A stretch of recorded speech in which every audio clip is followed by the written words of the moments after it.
Sleep smarter.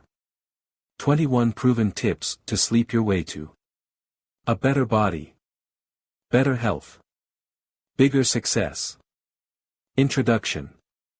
Sleep is the secret sauce. There isn't one facet of your mental, emotional, or physical performance that's not affected by the quality of your sleep.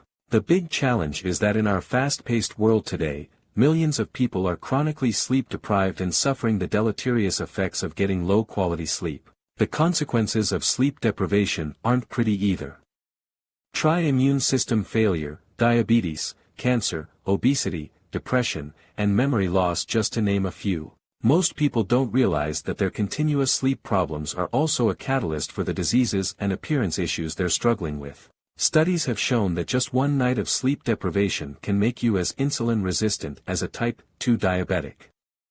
This translates directly to aging faster, decreased libido, and storing more body fat than you want to. Say it ain't so. Now stretch that out over weeks, months, even years, and you can start to see why lack of sleep can be such a huge problem. A study published in the Canadian Medical Association Journal showed that sleep deprivation is directly related to an inability to lose weight. Test subjects were put on the same exercise and diet program, but those who were in the sleep deprivation group, less than 6 hours per night, consistently lost less weight and body fat than the control group who slept for over 8 hours per night. Could high-quality sleep be the missing component to nutrition and smart exercise to help you shed fat for good? In chapters 11 and 13, we'll be exploring the sleep-body fat connection and specific strategies to help you get in the best shape of your life. Pour on that secret sauce, please. Other studies show sleep deprivation encouraging cancer, Alzheimer's, depression, and even heart disease. In a society that's overworked and underrested, it's more important than ever to pay attention to issues associated with not getting the sleep that we require. Although we'll be covering the negative impact of sleep problems in this book, we're going to put our major focus on what you can do to improve your sleep starting tonight, and avoid these chronic issues in the first place. What about performance in your work? And what about productivity and getting things done? At first glance, we might think that working more and skimping on the sleep will get us there faster. The research is in and it's 100% conclusive. When you don't sleep well, you get slower, less creative, more stressed, and underperform. Basically, you're only utilizing a fraction of what you're capable of. We're going to talk about this more in Chapter 1, so sit tight and I'll give you the lowdown on what sleep, or lack thereof, is doing to your brain. There's an old Irish proverb that says, "A good laugh and a long sleep are the two best cures for anything." My promise to you is that this book will give you real, practical strategies to help you get the best sleep possible.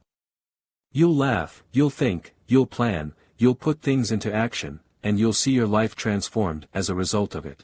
You deserve to be healthy, happy, and fulfilled in your life.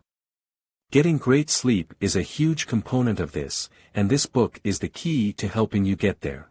A pioneer and leading authority on sleep research, Dr. William Dement said, "You're not healthy unless your sleep is healthy." Nothing could be more true, and these 21 tips are going to help you get great sleep for many years to come. Chapter 1. Know the value of sleep. The topic of this chapter is a little unusual, but it's probably the most important. Many people are negligent about getting enough sleep because they don't truly understand the benefits they're getting from it. So what is sleep? And why is it important? Well, defining sleep is a lot like trying to define life. No one completely understands it, and if you try to explain it you're more likely to sound like Forrest Gump than a world-renowned scholar. Life is like a box of chocolates, sleep is like pretending to be dead. Sleep is actually defined as a natural periodic state of rest for the mind and body, in which the eyes usually close and consciousness is completely or partially lost, so that there is a decrease in bodily movement and responsiveness to external stimuli. That sounds a little weird, but the most important takeaway is that it's a natural periodic state of rest for the mind and body. If you're not doing it, then you're being completely unnatural. And nobody likes unnatural people. What's more important is knowing the big prizes that sleep gives you. Generally, being awake is catabolic, breaks you down, and sleep is anabolic, builds you up. Sleep is known to be an elevated anabolic state, heightening the growth and rejuvenation of the immune, skeletal, and muscular systems. Basically, sleep rebuilds you and keeps you youthful. High-quality sleep fortifies your immune system, balances your hormones, boosts your metabolism, increases physical energy, and improves the function of your brain. Without all of the essential benefits that sleep is providing, you will never, I repeat never, have the body and life you want without giving your body the right amount of sleep. In our culture, sleep is not respected very much at all. As a matter of fact, we are often programmed with the idea that to be successful we need to work harder, sleep less, and we can catch up on all the sleep we want when we're dead. To say sleep is not respected is really an understatement. Working hard is unarguably a big part of being successful, but so is working smart. So many people in our world today go on plugging away with work, burning the candle at both ends, not realizing that the quality of work they're doing is being radically compromised. Research shows that after just 24 hours of sleep deprivation, there is an overall reduction of 6% in glucose reaching the brain. Simple translation, you get dumber. This is also why you crave candy, chips, donuts, and other starchy, sugary things when you're sleep deprived. Your body is trying to compel you to get that glucose back to your brain as soon as possible. It's a built-in, survival mechanism. This is inherent in our genes because, in our days as hunter-gatherers, that lack of brainpower could mean a swift death from a predator or a substantially reduced ability to hunt and procure your own food for survival. Today a simple trip to the refrigerator can bypass your body's cry for more sleep, but those stress mechanisms are still alive and well within your body right now. I can't believe I did that last night. The most valuable takeaway from this sleep deprivation, brain drain, discovery is that the reduction in glucose isn't shared equally. Your parietal lobe and the prefrontal cortex actually lose 12 to 14% of their glucose when you don't sleep. These are the areas of the brain we most need for thinking, for distinguishing between ideas, for social control, and to be able to tell the difference between right and wrong. Have you ever made a poor decision and you were up late at night that you wouldn't have made if your head was on right? Chances are you have. It wasn't entirely your fault. Your brain was hijacked by a dumber, and slightly less attractive, version of yourself. Always remember the value of your sleep. You will perform better, make better decisions, and have a better body when you get the sleep you require. Sleep is not an obstacle we need to go around, it's a natural state your body requires to boost your hormone function, heal your muscles, tissues and organs, and make your mind work at its optimal level. The shortcut to success is not made by bypassing dreamland. You will factually work better, be more efficient, and get more stuff done when you're properly rested. There's a big difference between working and actually being effective. By sacrificing your sleep, you can definitely do more work, but the quality and effectiveness of your work will be sacrificed.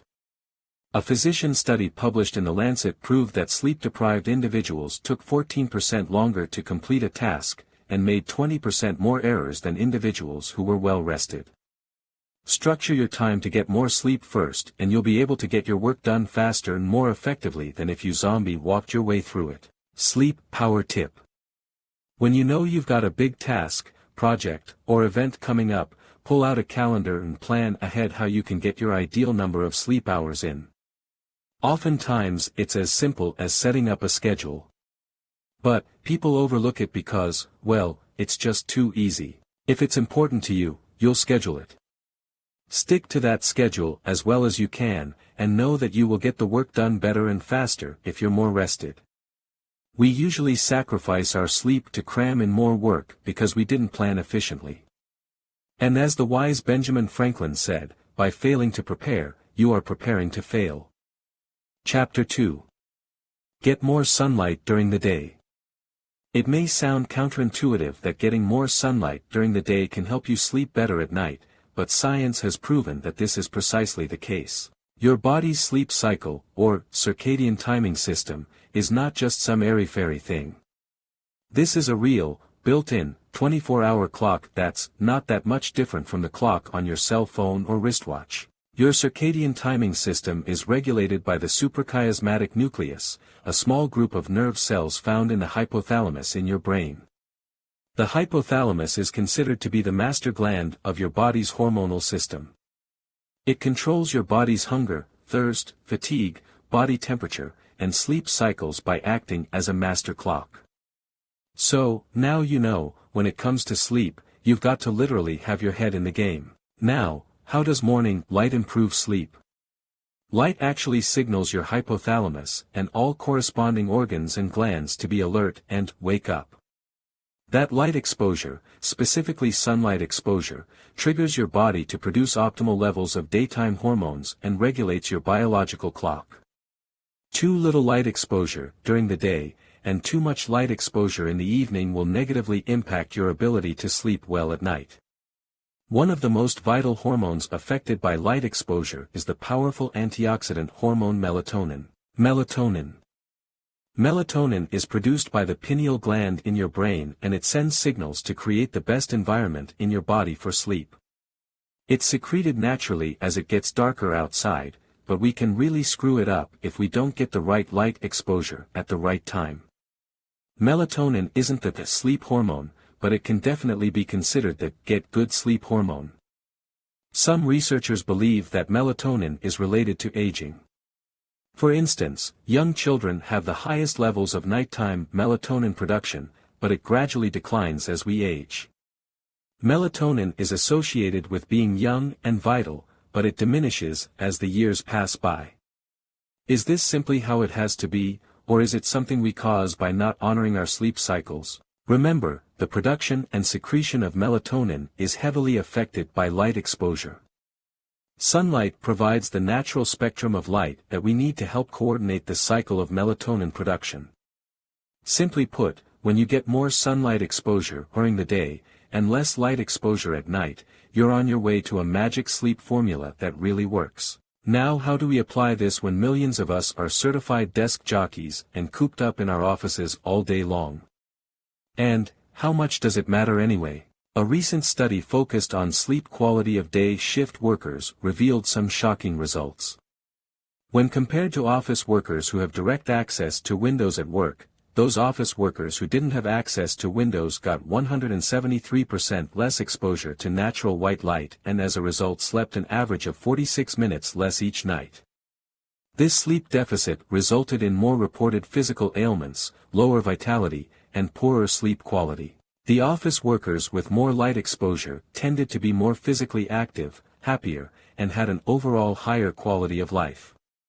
With your newfound understanding of sunlight's effect on sleep and hormone function, the data from these types of studies become obvious. So now let's dive into how to leverage this understanding to get the best results possible. Sunlight Power Tip 1. When it comes to sleep benefits, all sunlight is not created equal. The body clock is most responsive to sunlight in the early morning, between 6 a.m. and 8:30 a.m. Exposure to sunlight later does not provide the same benefit. Make it a habit to get some sun exposure in that primetime light period. Direct sunlight outdoors for at least 1.5 hours has been shown to produce the most benefit. Sunlight Power Tip 2. If you are in cubicle dungeon away from natural light at work, use your break time to strategically go and get some sun on your skin. Even on an overcast day, the sun's rays will make their way through and positively influence your hormone function. You can take your 10 or 15-minute breaks outdoors or near a window, or if you're really playing at a high level, you can make a habit of eating your lunch outside. Sunlight Power Tip 3. In emergency situations, where you are chained like a prisoner in the cubicle dungeon, there are specially designed light boxes and visors that simulate sunlight. These are often prescribed to treat seasonal affective disorder, SAD, a form of depression that tends to take place during the darker winter months. But, truly you are more powerful than you know to affect change in your life and get yourself the natural sunlight you require. This is only an option because I felt an obligation to tell you about it. Although this can be helpful, even the best light box won't give you as much phototherapy benefit as 30 minutes outside on even an overcast day. Chapter 3. Avoid the screens before bedtime. This is likely the number one thing you can do to improve your sleep quality immediately. The artificial blue light emitted by electronic screens triggers your body to produce more daytime hormones, like cortisol, and disorient your body's natural preparation for sleep. Computers, iPads, televisions, smartphones, etc., are kicking out a sleep-sucking blue spectrum of light that can give you major sleep problems. Have you ever driven down your neighborhood street at night and seen that majestic blue light beaming out of people's windows? You're probably like A, I wonder what they're watching. Or B, I wonder if they're getting abducted by aliens. Mariana Figueroa, of the Lighting Research Center at Rensselaer Polytechnic, and her team showed that 2 hours of iPad use at maximum brightness was enough to suppress people's normal nighttime release of melatonin. When your melatonin secretion is thrown off, it will intrinsically throw off your normal sleep cycle. Figueroa also noted that if this nighttime device usage happened on a long-term basis, it could lead to a chronic disruption of circadian rhythms. As a result, the likelihood of serious health issues can skyrocket. It's important to remember that our cultural use of these electronic devices has only been possible for the last few decades, first with the advent of television, and then really exploding with the advent of laptops, tablets, and smartphones in just the last 10 years. Millions of years of evolution versus 10 years of late-night meandering doesn't favor our ability to adapt to this anytime soon. As human beings, we are literally not designed to stare into the type of light emanating from these devices. When it comes to nighttime usage, we want to be like the little girl in Poltergeist and stay away from the light. Side note, that movie still creeps me out. Of course, we've got work to do, and the technology we have available to us today is amazing. We just need to have more awareness and more respect for our body's natural processes. Screen protection, power tip 1. If you want to give your body the deep sleep it needs, make it a mandate to turn off all screens at least 90 minutes before bedtime. If you ignore this and continue to have problems sleeping, I promise you Jimmy Kimmel is not going to pay your hospital bills. Screen protection, power tip 2. Use an alternative medium for nighttime activity. Remember those papery things, called books? You can actually open one of those ancient relics and enjoy consuming a great story, inspiration, or education that way. And, remember when people actually talk to each other face to face? You can talk to the people in your life, listen to how their day went, find out what they're excited about, and what they may be struggling with. They can obviously do the same for you too. In our world, where we're more connected than ever before in some ways, we are desperately lacking connection in others. Getting off our electronic devices, having a conversation, and showing affection is vital to our long-term health and well-being. Screen protection, power tip 3. Use a blue light blocker. Extenuating circumstances come up, and you may need to be on the computer later than you want. This is where cool advancements in technology can come in to help smooth things out. On my Mac, I have a free application called f.lux that automatically eliminates the problematic blue light from my computer screen at a certain time each day. You can get similar things for your smartphone and other devices too. But, again, the best solution is to shut down the technology at least 90 minutes before bed, if you're serious about getting great sleep. If that's not feasible, this is a tool you can use that can definitely help you along the way. Chapter 4. Have a caffeine curfew. Caffeine is a powerful nervous system stimulant. If your nervous system is lit up like a Christmas tree, you can forget about getting high-quality sleep. The reality is, people like coffee. It is what it is. We just have to learn how to navigate our consumption of coffee and other caffeinated goodies to make sure that we're still getting the best sleep possible. A study published in the Journal of Clinical Sleep Medicine shared some critical insights about the effect of caffeine on sleep that you need to know about. The lead author of the study, Christopher Drake, Associate Professor of Psychiatry and Behavioral Neurosciences at Wayne State University says, drinking a big cup of coffee on the way home from work can lead to negative effects on sleep, just as if someone were to consume caffeine closer to bedtime. What the study discovered was that participants given caffeine at different times, immediately before bed, 3 hours before bed, and 6 hours before bed, all showed significant measurable disruptions in their sleep. What this means is that not only is it not a good idea to have caffeine right before bedtime, but having a cup of coffee or caffeinated tea even as much as 6 hours before bed can cause sleep troubles. What's fascinating about this study is that sleep disturbance was measured in two ways, objectively, by means of a sleep monitor used at home, and subjectively, from diaries kept by the participants. When the participants consumed caffeine 6 hours before bedtime, they had a measurable objective loss of 1 hour of sleep shown via sleep monitor. The crazy part is that the participants didn't note any subjective difference with their sleep in their sleep journal.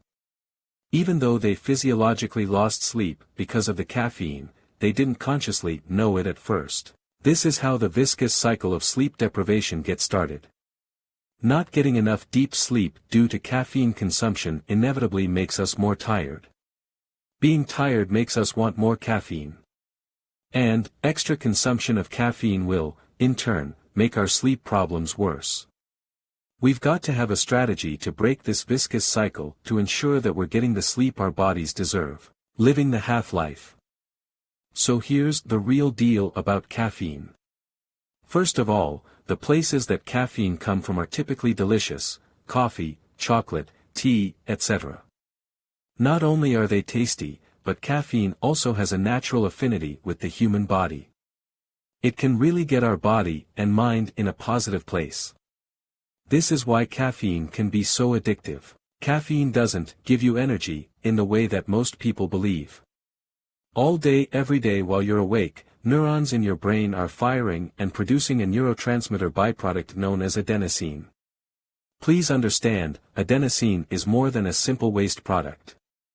Your nervous system is constantly monitoring for adenosine in your body, because once those levels raise to a certain point in your brain and spinal cord, your body starts to nudge you to go to sleep, or at least to relax. Then, in comes the caffeine. Caffeine has the unique ability to fit into receptor sites in your body for adenosine, because it's so structurally similar to the real thing. Normally, when your receptor sites are filled with real adenosine, your body shifts into rest mode. The issue with caffeine going into those receptors is that it simply sits there like a distant relative overextending their stay on your couch. It doesn't actually turn on functions, like adenosine would, to make you tired. As a result, your brain and body are still trucking along and you don't realize that you're actually sleepy. Pretty cool in some ways, but hopefully you can see where this could become a big problem. Your body is still producing more and more adenosine because of all the awake activities you're doing, but it never gets properly metabolized. Due to this, your body literally has to change the way it normally functions, stress hormone levels increase in your system, and your brain and organs get overworked because they aren't getting the accurate cues to rest and recover. Because of caffeine's long-term effects, it can take several days for its aftermath to wear off. Caffeine has a half-life of around 5 to 8 hours, depending upon your unique biochemical makeup. Half-life essentially means that after a specific amount of time, say 8 hours, half of the substance is still active in your system. So, using the 8-hour half-life as an example, if you consumed 200 milligrams of caffeine, after 8 hours you'd have half of it in your system, or 100 milligrams, after another 8 hours you'd have 50 milligrams, another 8 hours it would be 25 milligrams, and so on. This is why having caffeine even 6 hours out from bedtime still caused sleep disturbances in the study. The real trouble is, millions of people aren't just having one serving of caffeine, they're having many. We also don't realize when we pick up the habit that our bodies become jaded to the energizing benefits of caffeine. This can happen in as little as 12 days. So, what do we do when we don't notice a strong or consistent enough buzz?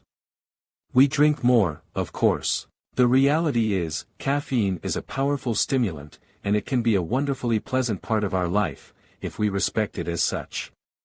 We need to rewire our body to use it on a regular, yet cyclical basis so that we can really get the most bang for the buck. We know now how caffeine works, and the deleterious effects it can have on our sleep. Now here are some tips to help ensure that caffeine works for you and not against you. Smart Caffeine Power Tip 1. Set an unbreakable caffeine curfew to make sure your body has time to remove the majority of it from your system. For most people, it's generally going to be before 2 p.m. But, if you're really sensitive to caffeine, then you might want to make your curfew even earlier, or possibly avoid caffeine altogether. Smart Caffeine Power Tip 2. Caffeine can be used strategically to enhance fat loss. If used in the right way, you'll get more information on this coming up soon. That said, don't throw the baby out with the bathwater and negate the potential benefits of caffeine. To maximize your body's use and benefit from caffeine, it has to be cycled. There are several ways of going about this. I'm just going to share with you 3. 1. Go on 2 days and 3 days off. If a healthy, non-addicted person is using caffeine, it can be cleared from your system nicely after 3 days. When you have it again, you'll notice the same benefits as you did the initial days you used it. 2. Go 2 months on, 1 month off. This is reasonable if you're using a small to moderate amount of caffeine daily, less than 200 milligrams a day, as in a cup or 2 of black coffee or tea, or a pre-workout supplement. Using more caffeine than this can lead to withdrawal symptoms for the first few days after discontinued use. 3. Go full on as needed. This is where the magical, when we first met, experience can happen with coffee and caffeine. On most days, ignore it, live your life normally, without caffeine, but when you need it, go full on into your love affair. Now when I say you need it, I'm talking about you have a performance, a big project, or something that is really important, but short in duration, so your indulgence won't be more than a couple of days. Use caffeine as a boost, not a crutch, and you'll be able to truly enjoy its benefits while still sleeping like a champion. Chapter 5. Be cool. I remember during ridiculously hot summers, my parents wouldn't turn the air conditioner up so that they could save on the utility bill. Well, I can tell you that I sweated off a lot of pounds those summers, tossing and turning in my bed upstairs, and heat rises by the way, trying to sleep through the heat.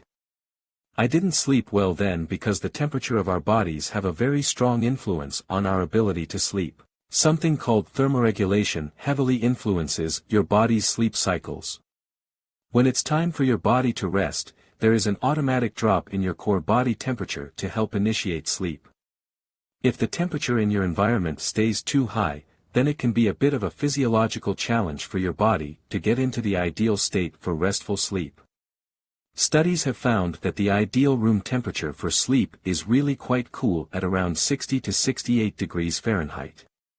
Anything too far above or below this range will likely cause some difficulty sleeping. To take this discovery even further, studies have shown that insomniacs, individuals with chronic sleep issues, tend to have a significantly warmer core body temperature than normal right before bed.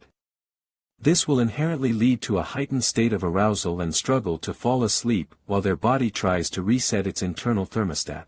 So where is this internal thermostat anyway? Can it be actually changed? To find your body's internal thermostat, you have to go back to our understanding of the master gland, the hypothalamus. The hypothalamus actually integrates the function of your nervous system, what senses the internal and external temperature, and your endocrine system, what secretes specific hormones to either induce sleep or keep you awake. Your hypothalamus is like the coach of your cellular basketball team. If the coach is treated well, given a nice salary of nutrition, and not overstressed, chances are it can keep everyone in line, achieving the greatest results possible. Think the Zen master, Phil Jackson. He managed stress like a pro, and brought the best out of his body of players. On the other hand, if the coach is underpaid, overworked, lacks support, and miscommunicates the roles of the team, then the whole thing can fall apart fast. This is why the health and support of your hypothalamus is so important. Your hypothalamus is part of a very significant system in your body known as the hypothalamic pituitary adrenal axis, or HPA axis for short. The HPA axis is critical in normal hormone function, sexual function, managing body weight and more.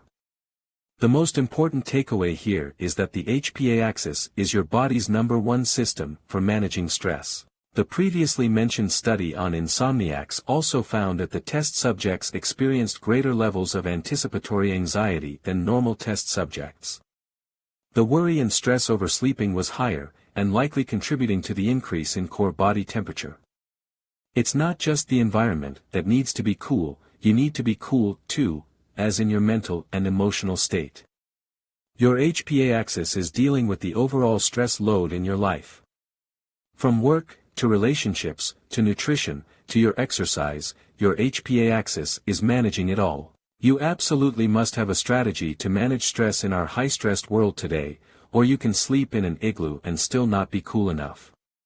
We'll talk about some life-changing stress management tools coming up in Chapter 16. For now, let's get the environment around you optimized for the best sleep possible, so that you have a smart, well-rounded approach to the free throw line. Swish. Keep it cool. Power tip 1. Make sure that the temperature in your bedroom stays close to the recommended 68 degrees Fahrenheit at night. For some people, this is just right, but others may have images of Jack Frost and Frosty the Snowman. Trust me, and the science, you will sleep better if you're a little cooler, just don't overdo it. You can still have your covers and PJs, but don't overdo that either. Chances are your lover or would-be lover doesn't want to sleep next to a flannel-clad, multiple-layered lumberjack at night. Get a nice, cool environment in your room and snuggle up to sleep more soundly. Keep it cool. Power tip 2. If you have trouble falling asleep, try taking a warm bath an hour and a half to 2 hours before hitting the sack. The increase in core temperature from the bath will fall accordingly and level out a little cooler right around the time you turn in for the night.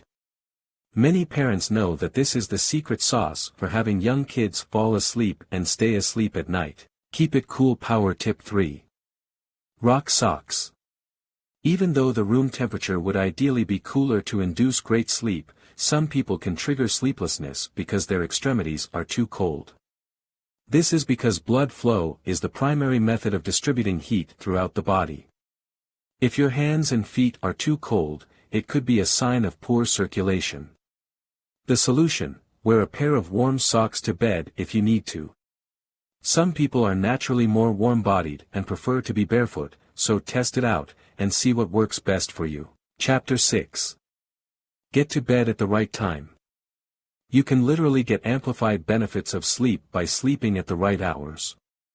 Dr. Kulreet Chaudhary says, timing your sleep is like timing an investment in the stock market. It doesn't matter how much you invest, it matters when you invest. It's been shown that human beings get the most beneficial hormonal secretions and recovery by sleeping during the hours of 10 p.m. and 2 a.m. This is what I call money time. You get the most rejuvenating effects during this period, and any sleep that you get in addition is a bonus. This is based on the seemingly lost realization that we humans are a part of nature, and when the lights go out on the planet, that's a cue from the universe that it's time for us to turn down too. Today, however, we can trump nature and light up our house like a Las Vegas stripper sign. We can be up until 3 a.m. doing the laptop lap dance, and not even think twice about it. News flash, that is abnormal. We are literally designed to go to sleep when it gets dark, so if you've made a habit of ignoring this innate law, it's time to take action to readjust. In our discussion on sunlight exposure in Chapter 2, we found that our body's natural production of hormones is critical to getting the best sleep possible. By lining your sleep up with your natural hormonal secretions, the benefits you get from sleep will be exponentially better. For example, you may be sleeping from 1 a.m. to 9 a.m. and getting 8 hours of sleep, but you are missing on that money time, when the beneficial hormonal secretions are at their highest. Melatonin, human growth hormone, and more are secreted in their strongest doses when your sleep is lined up properly. Want to stay young and vibrant longer? Then you need to know that you get the best dose of HGH, the youth hormone, if you're sleeping during those prime time hours. Some people get 8 or more hours of sleep, but still don't feel well rested when they wake up. Dr. Chaudhary also states that, if your body is chronically deprived of the regenerative sleep between 10 p.m. and 2 a.m., then you may still feel fatigued when you wake up in the morning. Again, this affirms the understanding that it's all about the hormone production, and missing out on that money time is not a very smart investment. The second wind. Around 10 p.m., your body goes through a transformation following the natural rise in melatonin. This transformation is to increase internal metabolic energy to repair, strengthen, and rejuvenate your body. Heightened production of antioxidant hormones happens at this time to help protect your DNA from damage, improve your brain function, and more. If you're asleep as normal during this phase, all is well. However, if you're up when 10 p.m. rolls around, that increase in metabolic energy can be experienced as a second wind. Have you ever had this happen before? After work, around 6 or 7 p.m., you're tired. You can't wait to hit the sack and get a great night's sleep. Then 10 o'clock rolls around and you feel wide awake and ready to do stuff. It's very likely that you have just experienced the energy, second wind. It's really not that much different from exercise. People who've done any type of endurance training know that if you keep at it for a certain amount of time, even though you're tired, your body will kick into a second wind and you'll feel energized again and ready to keep going. Instead of the increased energy being used for normal internal housekeeping, it was used for you to update your Facebook profile and watch 3 more episodes of your favorite show on Netflix. It's important to understand that your body's ability to repair itself, remove free radicals, and maximize hormonal output, is greatly inhibited when you allow yourself to stay up and move into that second wind. People who stay up past 10 or 11 p.m. and dig into that second wind energy, often find that they have a harder time falling asleep when they want to. The result is that you're more fatigued and groggy and you wake up in the morning. So let's get into some specific tips to get that money time sleep your body really deserves. Money time power tip 1.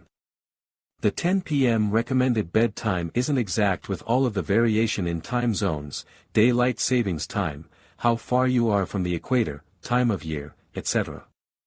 If we get too neurotic about the exact time to go to sleep, it can get a little ridiculous. What you want to aim for to get the highest quality sleep possible is getting to bed within a few hours of it getting dark outside. For most people, this is going to mean somewhere between 9 p.m. and 11 p.m. most of the year. By doing this, you are giving yourself a huge hormonal advantage. During the winter season, humans would naturally be sleeping more and going to bed a bit earlier. Conversely, during the summer months and the days are longer, you have a bit of a permission slip to stay up later and enjoy the weather a little more. Nature is giving us direct cues on when to sleep, we just need to learn to pay attention to them. Money time power tip 2. To help reset your sleep cycle so that you're actually tired when the optimal bedtime rolls around, make a habit of getting some sunlight as soon as possible when you wake up. This is going to help boost natural cortisol levels and fully wake your system up. Your body knows what to do, and will find its natural sleep cycle if you practicing good sleep hygiene and following the tips in this book. Money time power tip 3. During normal sleep at night, your body follows a predictable pattern, moving back and forth between deep, restorative sleep, deep sleep, and more alert stages, non-REM, and dreaming, REM sleep. These stages of REM and non-REM sleep come together to form a complete sleep cycle. Sleep cycles typically last for 90 minutes each and repeat 4 to 6 times at night. So, 6 normal 90-minute sleep cycles would equal 9 total hours of sleep. Even if you get a full night's sleep, you can still wake up feeling groggy if your alarm goes off during the middle of one of your sleep cycles. To make your mornings better and more energetic, start setting your alarm so that it goes off in accordance with these sleep cycles instead of the standard 8 hours of sleep. For example, if you go to sleep at 10 p.m., set your alarm for 5:30 a.m., for a total of 7.5 hours of sleep, and you'll likely find that you feel more refreshed when you wake up than if you set the alarm for 6 a.m. and interrupted another sleep cycle. Alternatively, you can go for an additional sleep cycle if that's what you feel best about. Again, going to bed at 10 p.m. for example, set your alarm for 7 a.m. to get that 6th full sleep cycle under your belt. And, here's a great tip if you ever do find yourself in a pinch and need to sleep less than normal. Shoot for getting that minimum of 4 sleep cycles in for a total of 6 hours. If you have to stay up until 1 a.m., again, not smart, but it happens, set your alarm for 7 a.m., not 7:30 or 8 a.m. and you'll likely find that you feel better when you wake up to start your day. Use these sleep hacks for the forces of good, and your body will pay you big dividends in return. Chapter 7. Rub the deleterious mineral into your skin each day. Magnesium is a bona fide anti-stress mineral. It helps to balance blood sugar, optimize circulation and blood pressure, relax tense muscles, reduce pain, and calm the nervous system. Yet, because it has so many functions, it tends to get depleted from our bodies rather fast. Magnesium deficiency is likely the #1 mineral deficiency in our world today. Estimates show that upwards of 80% of the population in the United States is deficient in magnesium. And, some experts say that these numbers are actually conservative. Chances are, you're not getting enough magnesium into your system, and getting your magnesium levels up can almost instantly reduce your body's stress load and improve the quality of your sleep. Not only is magnesium important for optimizing your sleep, it's critical to your health and longevity overall. A study published in the Journal of Intensive Care Medicine showed that people deficient in magnesium were twice as likely to die prematurely. I don't know about you, but I don't want to clock out before my time.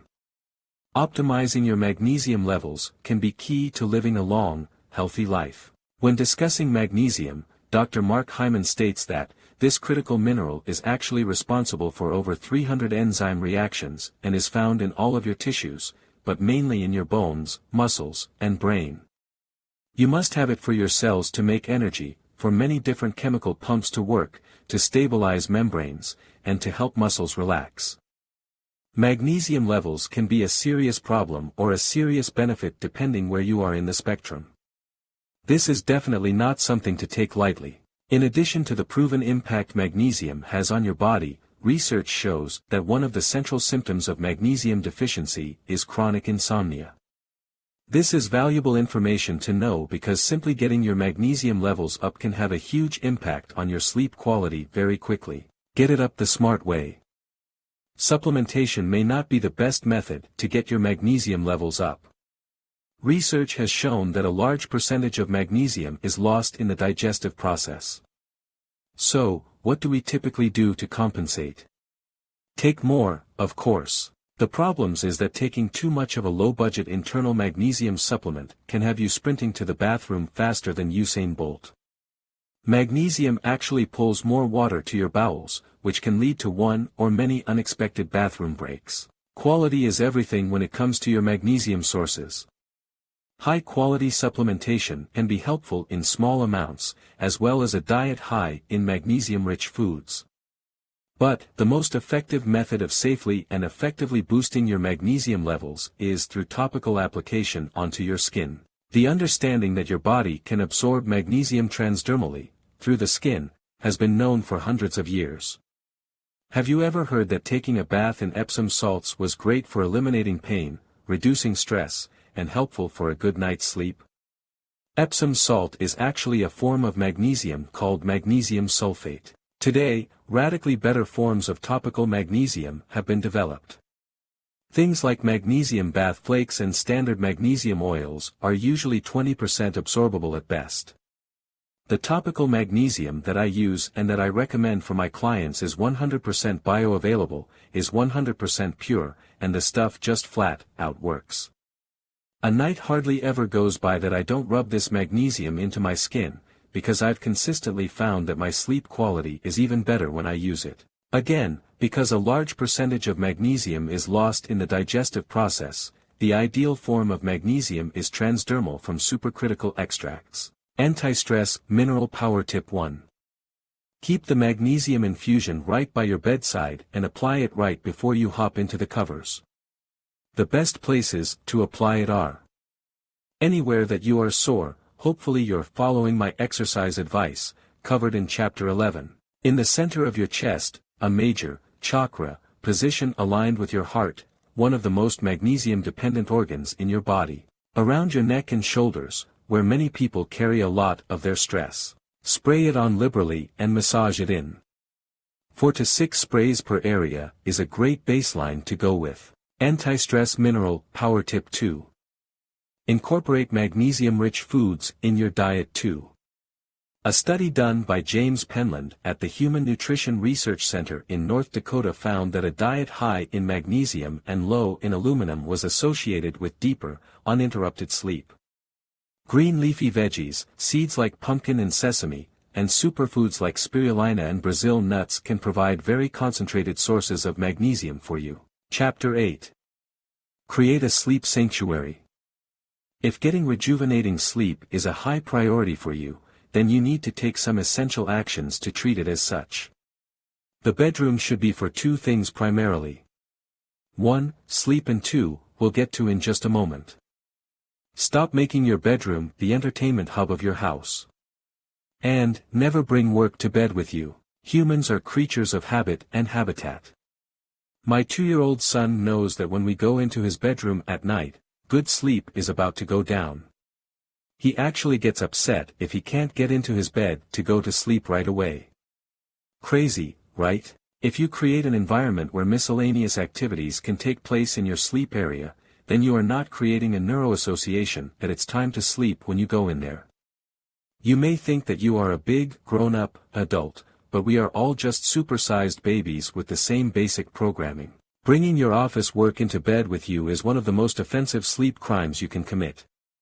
Not only is it creating a negative association with sleep, but it can also spell serious trouble for your love life if you're not careful.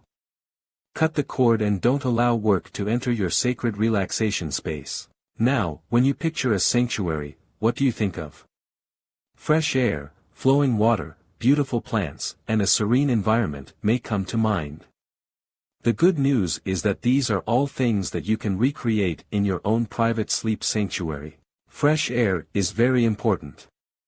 Did you know that the ions in the air you breathe can become stale and less energizing? The air you breathe carries more than just oxygen into your cells, it also carries other ionic elements that are vital for your health and well-being. As the air inside your home becomes stagnant, the ions in the air start to lose their negative charge. To fix this, you simply need to get the air moving again. Something as simple as opening a window or turning on a fan can re-energize the air in your bedroom. Upgrade your breathing space.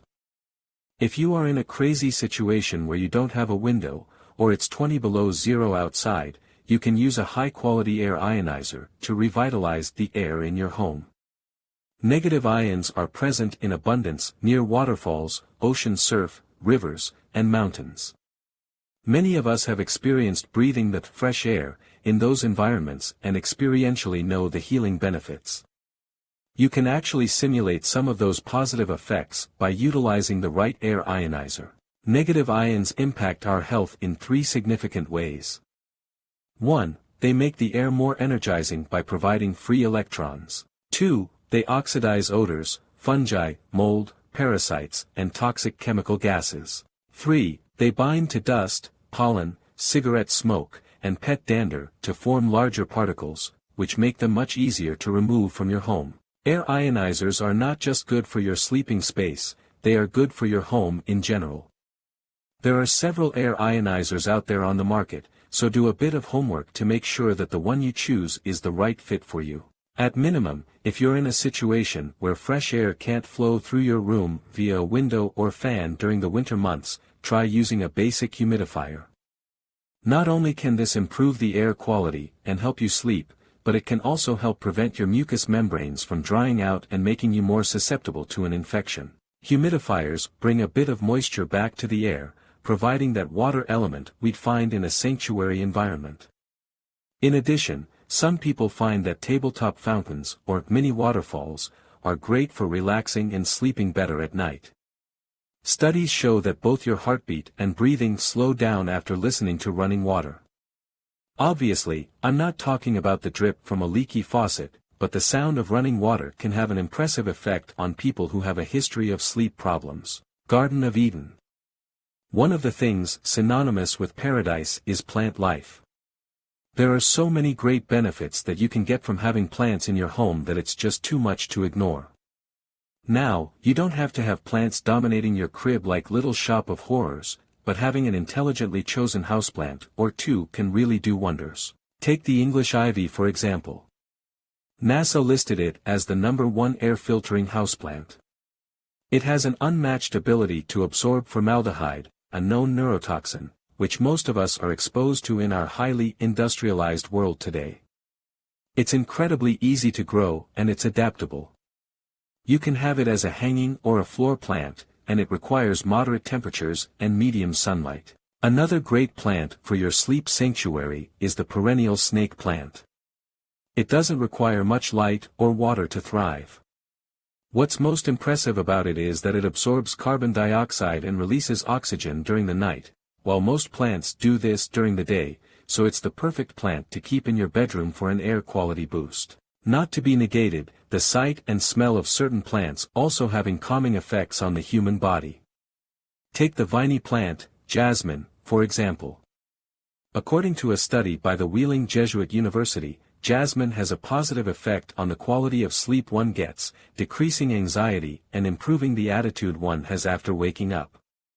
The smell of jasmine wasn't found to make people sleep more, but instead, improve the quality of sleep by reducing interruptions in normal sleep patterns.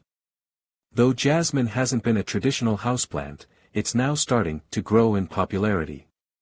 Additionally, the essential oils of jasmine and other plants have been shown to have many of the same positive effects, just something to consider. Whether it's plants, the soothing sound of water, or improving the air quality, do whatever it takes for you to feel relaxed and comfortable in your sleep sanctuary. Make your bedroom a sacred place where peace, calm, and relaxation are overflowing. When you walk into a sleep sanctuary, it'll be easy to peacefully drift off to your dreams. Sleep Sanctuary Power Tip 1. Get at least one houseplant to improve the air quality in your home and go from there. If you don't have a green thumb and can barely take care of your own personal grooming, let alone a plant, then get a really low-maintenance plant, please. The pros of having a houseplant are simply too good to pass up, just make sure that it's something that suits you and not an additional stressor. If you don't have a good resource for houseplants, simply check out Amazon.com for many of the most popular varieties. Sleep Sanctuary Power Tip 2. If you share a sleeping space with someone else, make an agreement with them to keep office work out of the bedroom. This is a sacred space for the both of you, and usually it just takes a heart-to-heart conversation to make sure that everyone is on the same page. The biggest person to hold to the agreement is yourself, so have the discipline to keep your bed reserved for sleep and what's coming up in Chapter 9. Chapter 9. Have a big O. This is the other primary thing that the bedroom should be used for, as if you didn't know. Having an orgasm can be like a full-on sedative for most people. Research shows that during orgasm, both women and men release a cocktail of chemicals, including norepinephrine, serotonin, oxytocin, vasopressin, and the pituitary hormone prolactin. Oxytocin, for example, triggers a cascade of bodily events including the release of other feel-good hormones called endorphins. This rush of endorphins and relaxing hormones you release can be just the thing to set you up for a great night's sleep. But, the proof is in the pudding, right? Even though most of us know that orgasm can induce sleep, are people actually using this to their advantage? First of all, keep in mind that you don't need anyone else to do this, so single people, don't be worried. But, if you do have a lover in your life, then don't hold back because the effects can really benefit the both of you. It's well established that a big component of insomnia is stress. If you're really stressed out, it can make it more difficult to fall asleep. Well, in the year 2000, a study was conducted with 2,632 women and found that 39% of those who masturbate reported that they do it in order to relax. Serotonin and oxytocin released during orgasm are two built-in, natural stress reducers. With a sexual partner, it was found that men produced 4 times more prolactin when having an orgasm through intercourse when compared to masturbation. Prolactin is a hormone that's linked to sexual satisfaction, and it's also heavily related to sleep. Studies show that prolactin levels are naturally higher during sleep, and animals injected with the chemical become tired immediately. Studies clearly demonstrate that plasma prolactin concentrations are substantially increased for over an hour following orgasm for both men and women. With that said, we can finally understand why sex is sometimes referred to as sleeping with someone. Sex and orgasm have many benefits that go far beyond the realm of sleep. From boosting the immune system, to fighting depression, to actually helping you to live a longer life. Our ability to have and give orgasms is tightly linked to our health and well-being. And just to be clear again on why this is so effective, the brain is actually the largest sex organ because of the vital role it plays in sexual arousal. Whoever said size doesn't matter. Cultivating your brain-body connection is critical to a fulfilling sex life and getting the best sleep ever. Be responsible, have fun, and enjoy the benefits that the Big O can have in your life. The Big O, Power Tip 1. In all honesty, communication is key in this area. Everyone is different, and what satisfies one person might not do a thing for another. Find out what your lover likes and find out what you like. Share this info with them because being a clairvoyant is not on most of our resumes. Share with your partner what turns you on, and what takes you over the top. I promise you that this data will be valuable to you both. The Big O, Power Tip 2. Get physical. An obvious aspect of sex's impact on sleep is the physical exertion involved. When you put in some work bumpin' and grindin', you'll naturally feel more fatigued after the session is over. You don't have to just lay there most of the time all vanilla ice cream style. Move around, get involved, and put your back into it. Lying back and receiving is super fine as well, but if you want to earn your sleep black belt then you've got to put some work in too. Chapter 10. Get it blacked out. It's a well-established fact that we sleep better in a dark environment, yet, so many people aren't taking full advantage of this. Having light sources of any type in your bedroom can disrupt your sleep patterns. And, even using an eye mask is not going to be 100% effective for most people. Did you know that your skin actually has receptors that can pick up light? These photoreceptors are similar to those found in your retina, so your skin can literally see. Researchers at Brown University discovered that skin cells also make rhodopsin, a light-sensitive chemical found in the retina. If there's light in your bedroom, your body is picking it up and sending messages to your brain and organs that can interfere with your sleep. Sleeping in total darkness is so significant that nighttime light has been dubbed light pollution. Light pollution refers to any adverse effects from artificial light. Humans, and most other organisms for that matter, evolved to adjust to predictable light and dark phases to set their circadian clocks. Once artificial light became the societal norm, it effectively changed the length of our days. Today, the average person's sleep has decreased from around 9 hours to about 7, and it hasn't been a pretty transition either. One of the most devastating impacts of this light pollution is the confirmed effect on melatonin production. Studies show that exposure to room light during usual hours of sleep suppresses melatonin levels by more than 50%. That's not good. Melatonin has been proven to improve immune system function, normalize blood pressure, reduce the proliferation of cancer cells and tumor growth, including leukemia, enhance DNA protection and free radical scavenging, decrease risk of osteoporosis, decrease risk of plaques in the brain, like those seen with Alzheimer's disease, alleviate migraines and other pain, improve thyroid function, improve insulin sensitivity and weight reduction. Melatonin is like the Bo Jackson of hormones. If it has something to do with health, melatonin knows how to help. Not getting enough sleep, and not sleeping in darkness, will age you faster and suck away your vitality. So, with all the newfound data to back it up, the best solution for improving your sleep is to get your room blacked out. Night light fight. Purchase some of the now popular blackout curtains that are available from most retailers. And get any other sources of non-stop light out of your room too. Do these 2 things tonight, and I promise you that you'll thank me for it tomorrow. Sleep experts suggest that your room be so dark that you can't see your hand in front of your face. I grew up with nightlights, so this was a really big step for me as well. Speaking of nightlights, researchers from the Sky Eye Institute at Pennsylvania University discovered that even a simple nightlight could cause myopia in children and lead to significant vision problems later in life. In the study, 479 children under the age of 2 were put into one of 3 categories: sleeps in A, total darkness B, with a nightlight on, or C, with a room light on. The results were shocking.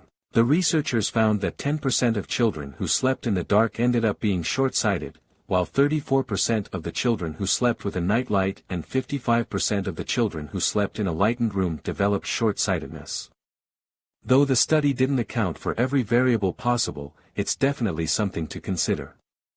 This isn't just important for us, as adults, it's also important if you have children and grandchildren as well. Sleeping in total darkness is something that our genes expect us to do. Today it's not uncommon to have lights of some type beaming in your room all night long. Because you can't control the world outside, you need to take full control of the world in your home. New headlights and street lamps that use LEDs emit some of the most sleep-zapping light spectrums of all. This is why getting some blackout shades is so significant. Take action to turn your bedroom into a nice, cozy sleep cave.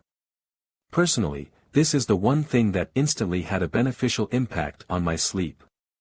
I blacked out my bedroom and have been getting the best sleep of my life ever since. Get it blacked out. Power tip 1. You don't just want to block out the light from outside, you want to eliminate the troublesome light inside your bedroom too. One of the biggest culprits is that angry alarm clock staring at you. The alarm clocks with the white or blue digits are more disruptive than ones with red digits. You can start by simply covering the alarm clock up as one tactic. But personally, I have a digital alarm clock made by Sony that has a dimmer adjustment that allows me to turn the clock light all the way off. Cover the clock up or get a better clock. Either way, you'll be doing yourself a favor. Get it blacked out. Power tip 2. Once you have your blackout curtains, you may find that there is still some light that sneaks in over the top. You can simply roll up a blanket or towel to cover up that area.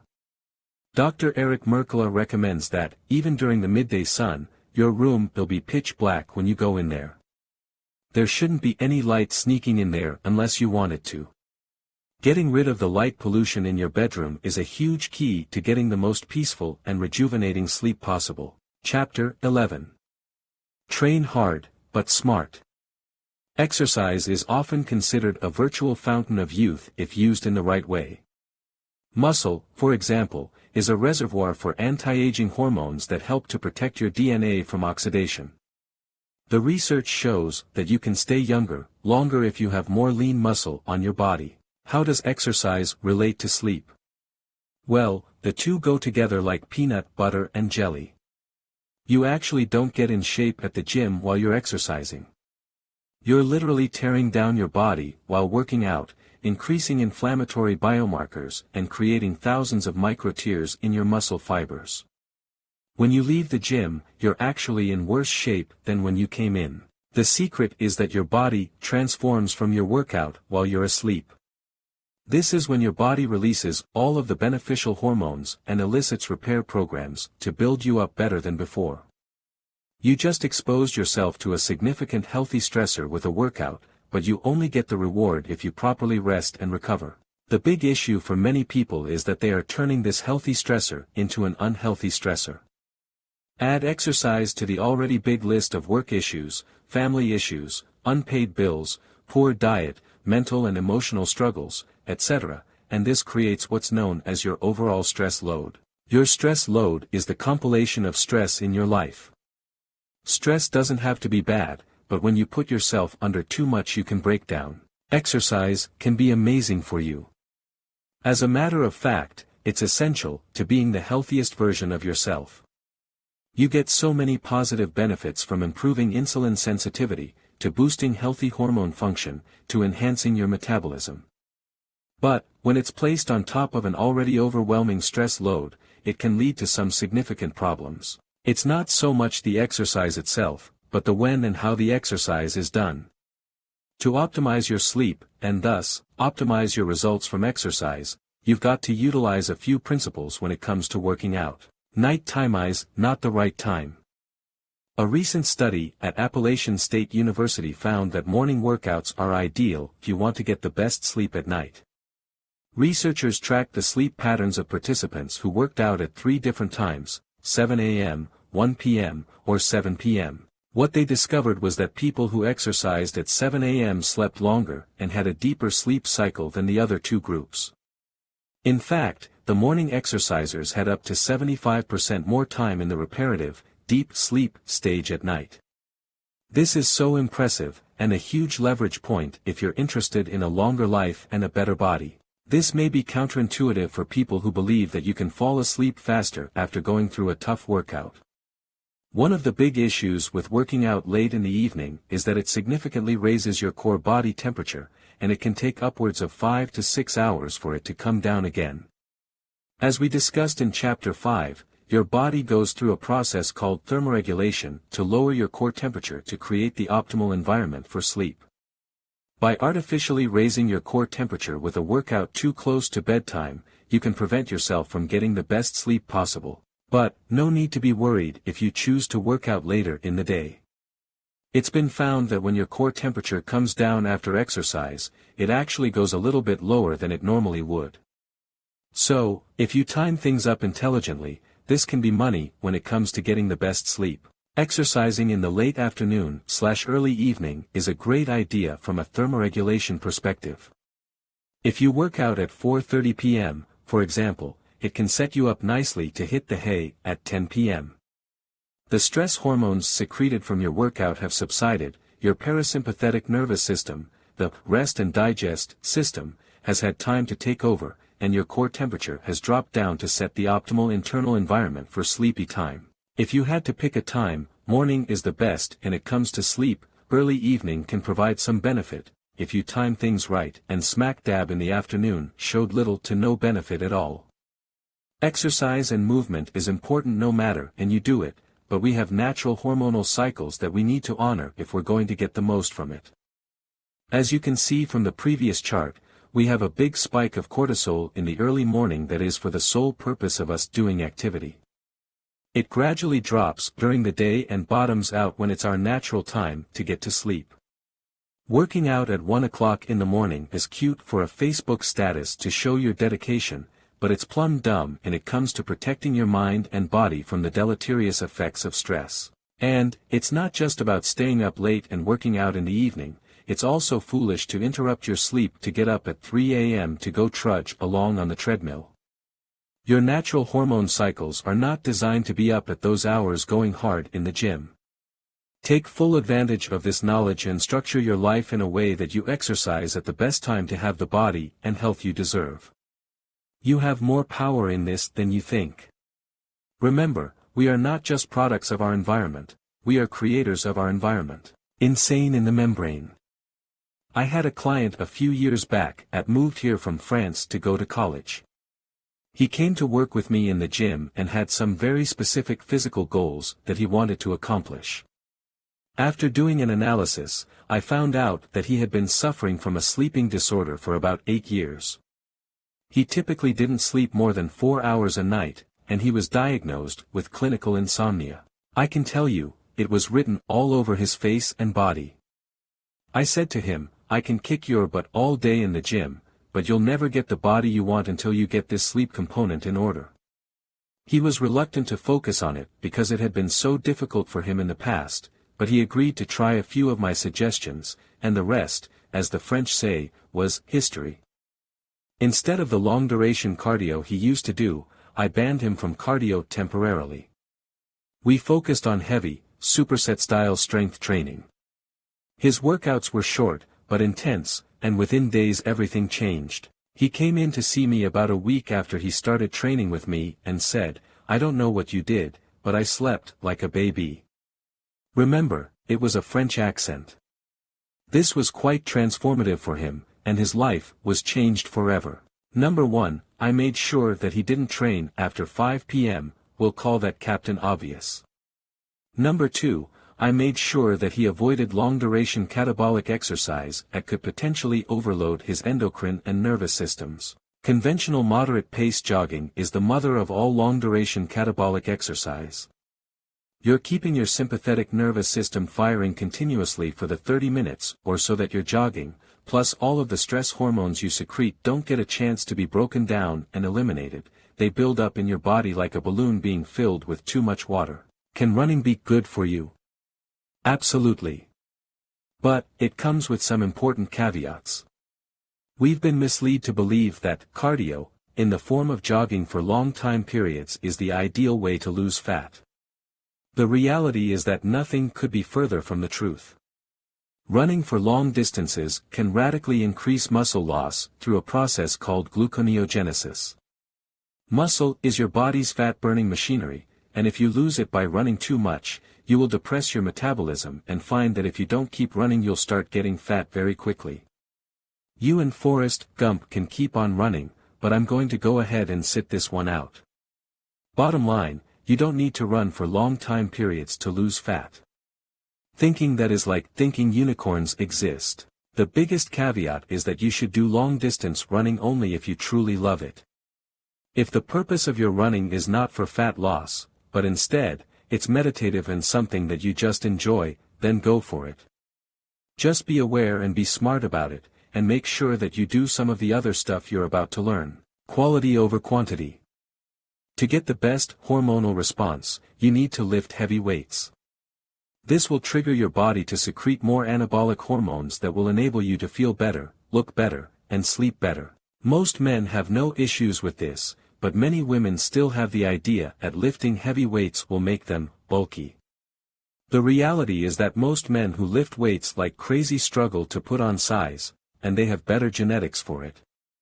So, unless you're taking a steroid cocktail and eating like it's your full-time job, you don't have to worry at all about getting bulky. As a matter of fact, if you lose weight through the traditional way of dieting and cardio, you'll simply be able to go from an apple shape to a smaller apple shape. By lifting weights, you can actually change your body's composition, and potentially go from an apple shape to an hourglass shape. Lifting weights enables you to express your true genetic potential. Your genes expect you to lift heavy things, and when you do that your body changes accordingly. Bottom line, lifting weights doesn't make you big, eating a large amount of food makes you big. Lifting weights won't make you big and bulky, chocolate croissants will make you big and bulky. I'm still in my French state of mind right now. To optimize my former insomniac client's sleep, I had him lift weights for just 3 30-minute sessions per week. He dropped body fat, improved his health biomarkers, and most importantly got the sleep he really required. Train smart. Power tip 1. Take out a schedule and block off specific appointment times for you to work out using the info above. You can set a time for the morning or evening, just ensure that you're giving yourself the best advantage for getting great sleep. If you're really serious about being the healthiest person you can be, you'll set your personal exercise appointment time first, and then schedule everything else around it. Train smart. Power tip 2. Make sure that you're lifting weights at least 2 days per week. Focus on compound lifts like back squats, deadlifts, dumbbell presses, overhead presses, rows, and pull-downs. There are numerous step-by-step protocols in different programs I create, including the free waist reduction quick start plan. Visit www.quickstartplan.com. You will get access to some exercise basics, and I'll be able to send you more advanced strategies as you progress. You'll also receive training on how to line up your nutrition and supplementation, like caffeine, to accelerate fat loss from your workouts. Even though the program is amazing, a little planning and common sense here will do just fine. If you have a history of sleep problems, I recommend short, superset, training sessions that last no longer than 30 minutes. You can do this by pairing 2 exercises together for non-competing muscle groups. We'll use legs and chest in this example. Do 6 to 10 reps of weighted squats followed immediately by 6 to 10 reps of incline press. Rest until fully recovered, upwards of 3 minutes, then repeat the superset again. You can switch up the exercises and rest time, but the basic format remains the same. This is great for fat loss and optimizing your hormones for a better night's sleep. Chapter 12. Get your friends out of your room. Cell phones, televisions, desktops, laptops, iPads, Kindles, tablets, and more. Many people have turned their bedrooms into miniature Best Buy locations. But what are the health risks associated with this? And, what in the world is it doing to our sleep? A study sponsored by mobile companies themselves found that using cell phones before bed caused people to take longer to reach critical deep stages of sleep, and they spent less time in deep sleep. This translates to a diminished ability for the body to heal, depressed immune function, depressed hormone function, and poorer performance the following day. The most alarming part is that at least 50% of Americans sleep with their cell phones right by their side. Many people will admit to checking message alerts in the middle of the night, and needlessly disrupting their sleep patterns.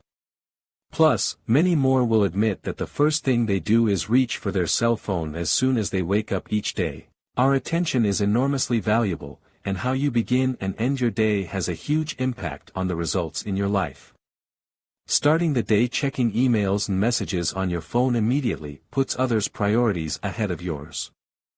You start the day addressing other people's needs instead of taking time to care for yourself physically and getting focused on your own goals for the day.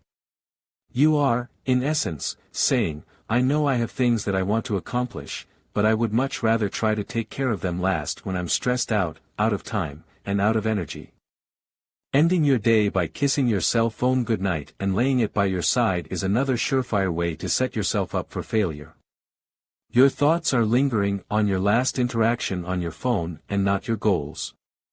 And as we discussed in Chapter 3, the spectrum of light emitted from your cell phone screen triggers your brain to secrete more daytime hormones, which delays and reduces the secretion of the sleepy time hormone melatonin, cooking up cancer. We already covered some powerful reasons to keep your cell phone out of your bedroom, but the issues go far deeper than that. Our appliances and electronic devices emit both electric and magnetic fields known as EMFs.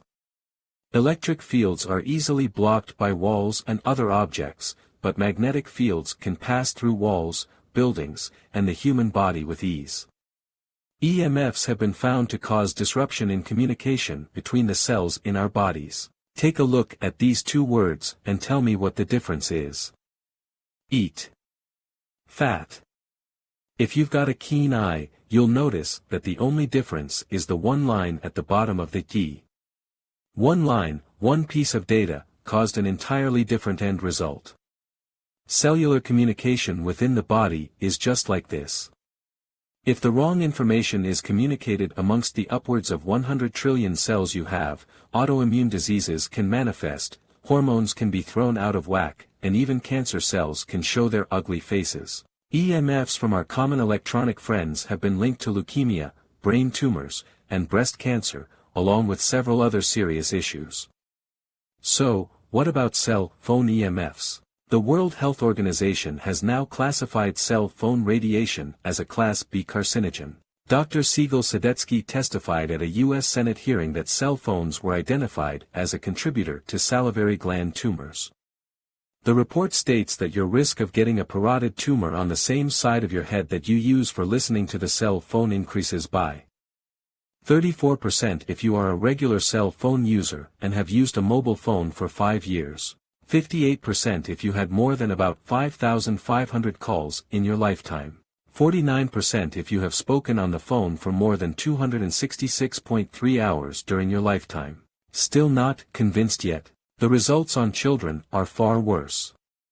Unfortunately, children and teens are at greatest risk, both for parotid gland tumors and brain tumors, because their thinner skull bones allow for greater penetration of cell phone radiation. The radiation can deeply impact tissues all the way to their midbrain, where tumors are more fatal. Additionally, children's cells reproduce faster, so they're more susceptible to aggressive cell growth.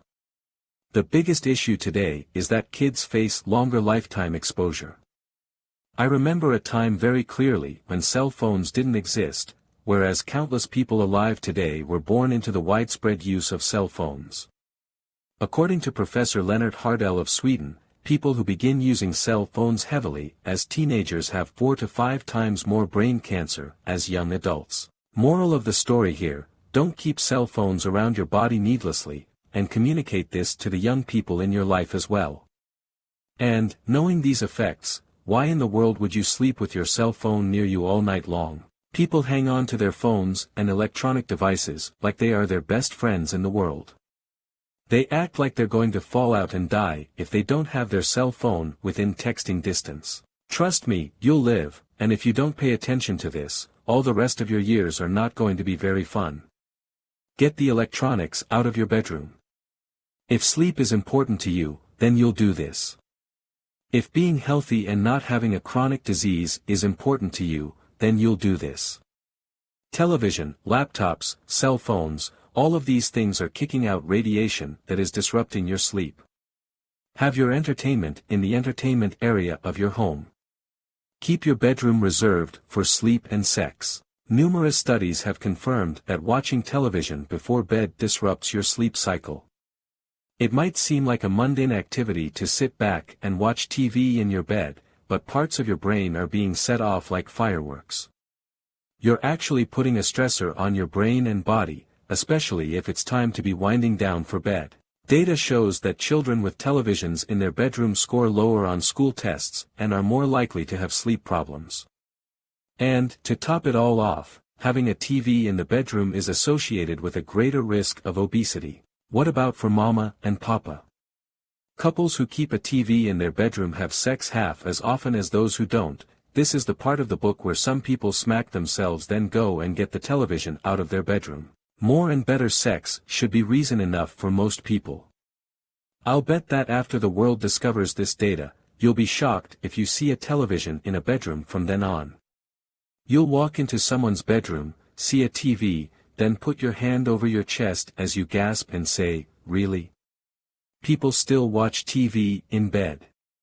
Really?" Having these electronics in your bedroom is like a first-degree assault on your sleep. Take action on this now, out of respect for your body, and get those gadgets out of your bedroom. Stack the conditions in your favor to ensure that you're creating an environment to get the sleep you deserve. Friends out. Power Tip 1. Many people use their phone as a Swiss Army knife to replace a lot of other useful devices. One of those useful devices is an alarm clock. To avoid this seduction of keeping it near your bedside, simply take action to use an alternative alarm clock. You can use the alarm clock I recommended in Chapter 10, with the full shut-off dimmer. You can use a traditional buzzer alarm clock, or you can even use a rooster for all I care. Just stop using your cell phone if you don't have to. Friends out. Power Tip 2. The importance of communication in a relationship has become cliché. Yet, the reality of the situation is that communication is the basis for any successful union. If you want to get the TV out of your bedroom and you are worried that your partner won't want to go along with it, simply have a compassionate heart-to-heart with them. Explain why this is important to you, and ask them if they'd be willing to work with you on this, because you respect them and want them to be happy as well. You'll probably be surprised what a little extra love and communication can do. Plus give them a copy of this book as a backup. Friends out. Power Tip 3. I know it might sound crazy, but everything will be okay if you keep your phone in another room while you sleep. It's 99.999% likely that you won't miss anything important.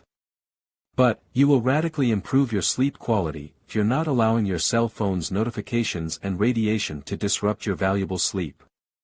Go on a cell phone-free test drive. Just give it a shot for 1 week, and if the world ends while you're sleeping peacefully during that period, I'll try to call you the next day and let you know. Chapter 13.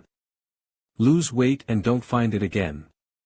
One of the most overlooked problems with getting great sleep is having too much body fat on your frame. Being overweight causes severe stress to your internal organs, your nervous system, and disrupts your endocrine system like few things can. Your endocrine system, aka your body's hormonal system, is responsible for producing hormones like melatonin, serotonin, and cortisol that we've talked about in relation to sleep. Let's take a look at the impact that being overweight has on cortisol, for example. Research presented by Deakin University in Australia showed that after consuming a meal, overweight individuals secreted radically higher levels of the stress hormone cortisol. People with a healthy weight showed a 5% increase in cortisol levels after consuming a meal, while cortisol levels of overweight and obese individuals increased by a whopping 51%. These high cortisol levels translate to higher blood sugar, lower insulin sensitivity, and increased levels of inflammation. The biggest issue is that cortisol is as close to an anti-sleep hormone as you can get.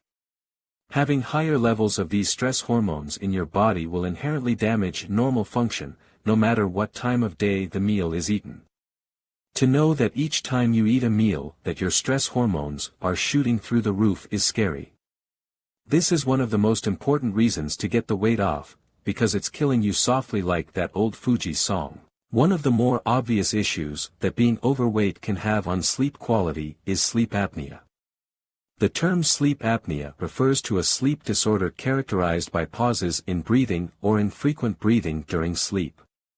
Each pause in breathing, called an apnea, can last from at least 10 seconds to several minutes, and can occur from 5 to 30 times or more an hour. Basically, you stop breathing, and that results in abnormal blood pressure, depressed brain function, and dozens of other problems. Margaret Moline, PhD, states that, as the person gains weight, especially in the trunk and neck area, the risk of sleep-disordered breathing increases due to compromised respiratory function. Currently, 18 million Americans have sleep apnea and several million more have severe organ stress and breathing problems due to the excess weight they're carrying around. One of the common treatments for sleep apnea is to hook yourself to an assisted breathing machine known as a CPAP when you get into bed. It basically makes you look like Bane from The Dark Knight Rises. Cool if you're into that look, but it will likely have a negative impact on your love life. The real solution is to not treat the symptom, but address the underlying cause of most sleep apnea in the first place. Get that excess weight off your frame. When we talk about weight loss, we're talking about an issue that plagues millions of people worldwide each year. Good people, smart people, truly determined people, it doesn't matter. If you give a determined person the wrong map, they will inherently end up at the wrong destination. That's what I've found to be the biggest problem when it comes to weight loss. A serious lack of honest, safe, and effective information. You have to understand that the weight loss industry is a multi-billion-dollar industry, and it doesn't work well if there aren't lots of people struggling and pumping out cash. By using those backwards methods taught by most health gurus, the majority of people lose the weight and then they proceed to find it again. They work so hard to get the results they want, then eventually put the weight back on, and oftentimes a little bit more than they started with. If this is your story, then it's time now to step up and stop letting this happen to you.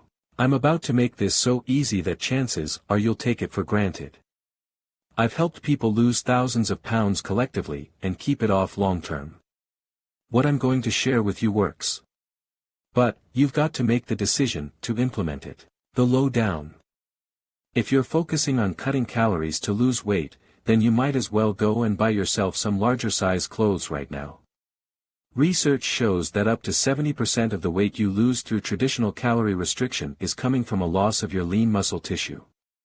As mentioned in Chapter 11, your muscle is your body's fat-burning machinery, and if you lose it through dieting, you'll depress your metabolism, and set yourself up for long-term weight gain.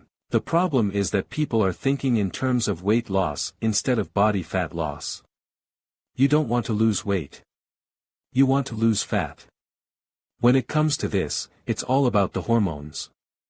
You've got to incite your body to secrete hormones that use stored body fat for fuel, and it's really as simple as that. So how do we make this happen?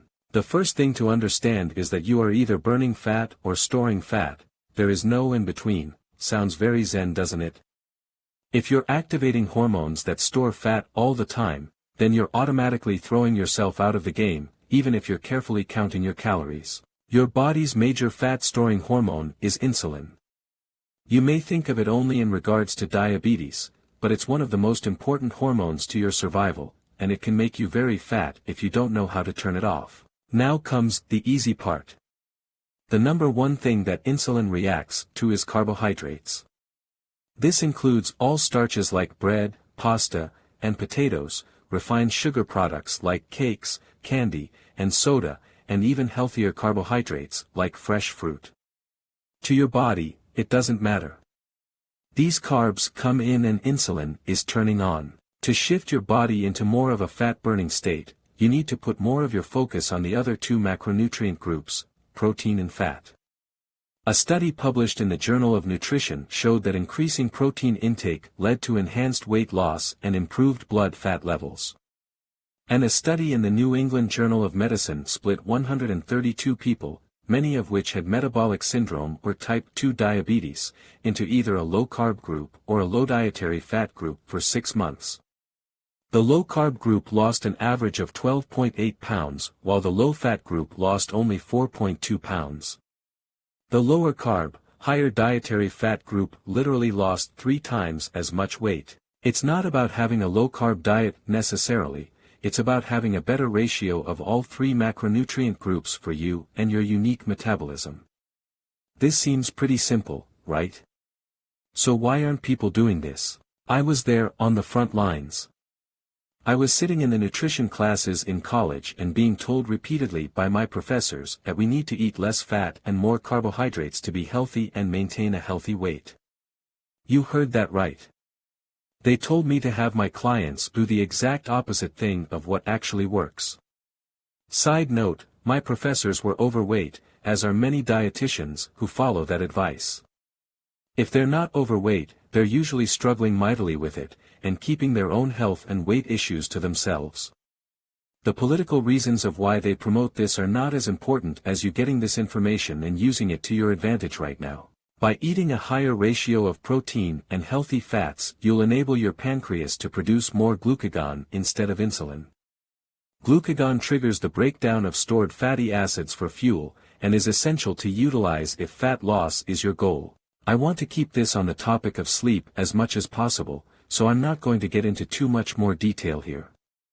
If you've had a history of weight problems, or you simply want to be the leanest, healthiest version of yourself possible, then I highly recommend you head over and check out the Waist Reduction Quick Start Plan at www.quickstartplan.com.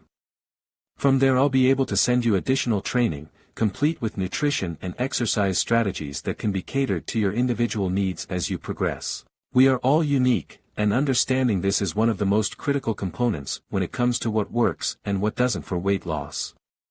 At the same time, there are still some consistent things to pay attention to across the board, because if you are human, then they are essential to you. The micronutrient secret. There is so much talk today about the macronutrients we need to be in great shape that the amazing micronutrients are often overlooked. Micronutrients are things like the vitamins, minerals, trace minerals, phytonutrients, and enzymes that all enable our body to function at its highest level. Simple mineral deficiencies like low magnesium can lead to overeating regardless of your macronutrient focus. Also, micronutrients are essential to achieving healthy hormone function, and remember, fat loss is all about the hormones. Eating micronutrient-rich foods can trigger your body to secrete more leptin, the satiety hormone, to keep you balanced, healthy, and in control. This is the exact opposite of most diets that restrict calories and advocate the use of micronutrient-deficient diet products like instant shakes, bars, and reduced-calorie pre-packaged snacks. It doesn't matter that your pack of healthy, processed cookies are only 200 calories. What is the quality of those calories, and what are they doing to your hormones? I'll tell you. They're basically kicking your hormones in the groin. Where do you get all of these micronutrient-rich foods? Easy, just eat real food. I told you I was going to make this easy, right? But, how can you know if something is a real food or not? Well, I've put together a special little list for you. Here's a simple list of things to help you know if it's a real food or not. If you can't tell where it comes from, chances are it's not real food, i.e. a bagel doesn't have any resemblance to a strand of wheat. If it comes through a drive-through window, chances are it's not real food. If there are more than 4 or 5 ingredients, chances are it's not real food. If it even has to list the ingredients on it, chances are it's not real food. If it has a mascot or a special toy for buying it, chances are it's not real food. Bottom line, to get the body you want to have, you have to get reconnected to nature again. Your genes literally expect you to eat certain things. Once you get yourself reprogrammed through real food and smart exercise, there's literally no limit to how good things can get. I know you are, but what am I? Being overweight or obese is a double-edged sword. Not only does obesity contribute to sleep problems, but sleep problems can also contribute to obesity. A study out of Stanford University showed that when individuals were sleep deprived, they ended up with significantly decreased levels of leptin in their system. Again, leptin is known as the satiety hormone because it plays such an important role in regulating appetite. Chances are, when you're tired or sleep deprived, this is the hardest time to resist the junk food that you know you should be avoiding. When you're physically and mentally tired, your brain is looking for extra calories to keep everything functioning at a baseline level. Your brain knows that it can find those calories quickly and easily in chips, cookies, ice cream, and other kiddie foods that you're grown up but suddenly can't resist. It's not an issue of willpower anymore, it's an issue of survival because the story goes deeper than this. Researchers discovered that sleep deprivation reduced the higher-order functions of the brain and created excessive response in the primitive parts of the brain. Brain imaging scans done at UC Berkeley showed that sleep deprivation caused more brain activity in the amygdala, an area associated with motivation to eat. The amygdala is very much a more emotional, reactive, survival-based part of the brain. Study participants that these scans were taken from did, in fact, make poorer choices in food. Tie this together with reduced activity in the frontal cortex and insular cortex, the parts of the brain associated with evaluation, self-control, and rational decision-making. With these two changes in your brain due to sleep deprivation, you've got a surefire recipe for struggle and failure. You see, it isn't always about our willpower. So many really amazing and strong people fail at weight loss because they've unknowingly stacked conditions against themselves. By being sleep deprived, your inner incredible Hulk hijacks your brain and you can't resist doing the very activity that you promised yourself not to do. Are the past diet failures your fault? Well, it really isn't a failure until you make an excuse. And it doesn't really matter if it was your fault if you were unaware. But, now that you know these critical insights to changing your body, you've got to consciously stack the conditions in your favor to make future failures impossible. E. Van Cotter, Ph.D., called sleep deprivation the royal route to obesity. Now understanding the fact that sleep deprivation decreases your insulin sensitivity, disrupts your hormonal cycles, and depressed your brain function, we know that her statement is 100% true. It's time to put all the excuses to the side and give your body the sleep it requires to finally lose the weight and get the body and health you truly deserve. Lose weight while sleeping. Power Tip 1. If you really have to have something closer to bedtime, have a high-fat, low-carb snack. This will ensure that your blood sugar stays stable. Whereas if you eat a higher carb snack before bed, your blood sugar will spike, and the impending blood sugar crash can be enough to wake you up out of sleep. This is why, in our culture, we have the concept of waking up to get a midnight snack. But hey, that's why they put a light in the refrigerator in the first place, right? If you want to get truly restful sleep, one of the worst things you can do is eat right before bed, especially if you're overweight, because cortisol levels go much higher. Give your body a solid 90 minutes, more is better, before heading off to bed after eating. Again, this is especially true if you're eating carbs, because if you're asleep when hypoglycemia hits, it will likely wake you up and give you difficulties falling back asleep. Lose weight while sleeping. Power Tip 2. Have your first meal be an epic one. Start your day off smart. Most people in our modern world have been programmed to start their day by having dessert for breakfast. Oatmeal, toast, pancakes, bagels, cereals, fruit smoothies, and more. You're starting your day with a huge insulin spike and setting yourself up for a day of fat storage because of this. Here we have one of the biggest secrets to long-term fat loss: keep insulin down through the first part of your day. The morning is the ideal time to get in your real food, superfoods, and healthy fat supplements because you're right next to your cabinets at home. A breakfast of a vegetable omelette, sliced avocado topped with kelp granules, a sea veggie that's great for thyroid function, and some omega-3 supplements is a hormone-healthy way to start your day. I'm not villainizing all smoothies, by the way, but if fat loss is your goal, you want to keep the fruit to a minimum. Even though it's better than glazed donuts, it's still going to spike insulin if you're not careful about it. Instead, if you're going to make a smoothie, then make a green smoothie with a focus on the green. Load that blender up with a ridiculous amount of green leafy vegetables like spinach, some berries, protein powder, some cacao powder, real chocolate powder, cinnamon, unsweetened almond milk, and maybe half a small banana or stevia to make it taste nice. The greens and micronutrients will help to keep that insulin response to a minimum. Even though green smoothies are okay, the best option for most people is to go with some protein, like eggs, steak, or salmon, veggies, cooked or raw, and some healthy fats, like avocado, coconut, olives, or nuts and seeds. Stop having breakfast look like a meal served by Willy Wonka. If you want to lose fat, redefine your definition of a healthy breakfast, and start your body off in a fat-burning state, instead of a fat-storing state. Note, everyone is unique, and uncovering the ideal breakfast and other meals for your unique body type is a centerpiece of what I teach through my website. The info that I want to share with you about nutrition and fat loss in this chapter can take up an entire book, plus weeks of additional training. That's why I created the Waist Reduction Quick Start Plan as a starting point, and provide additional support for you along the way from there. Chapter 14. Go easy on the bottle. Did you know that you actually get smarter while you sleep? One of the most valuable, and overlooked aspects of sleep, is an operation called memory processing. This is where short-term memories and experiences get converted into long-term memories. Memory processing is predominantly affected by different stages of REM sleep. Studies have proven the good news about drinking alcohol late in the evening is that you do, indeed, fall asleep faster. But the bad news is that REM sleep is significantly disrupted by alcohol being in your system. You won't be able to fall into deeper levels of sleep, and your brain and body won't be able to fully rejuvenate. This is why people generally don't feel that great after waking up from an alcohol-laced sleep. You already know this to be true. That's why the word hangover has become so popular in our vocabulary today.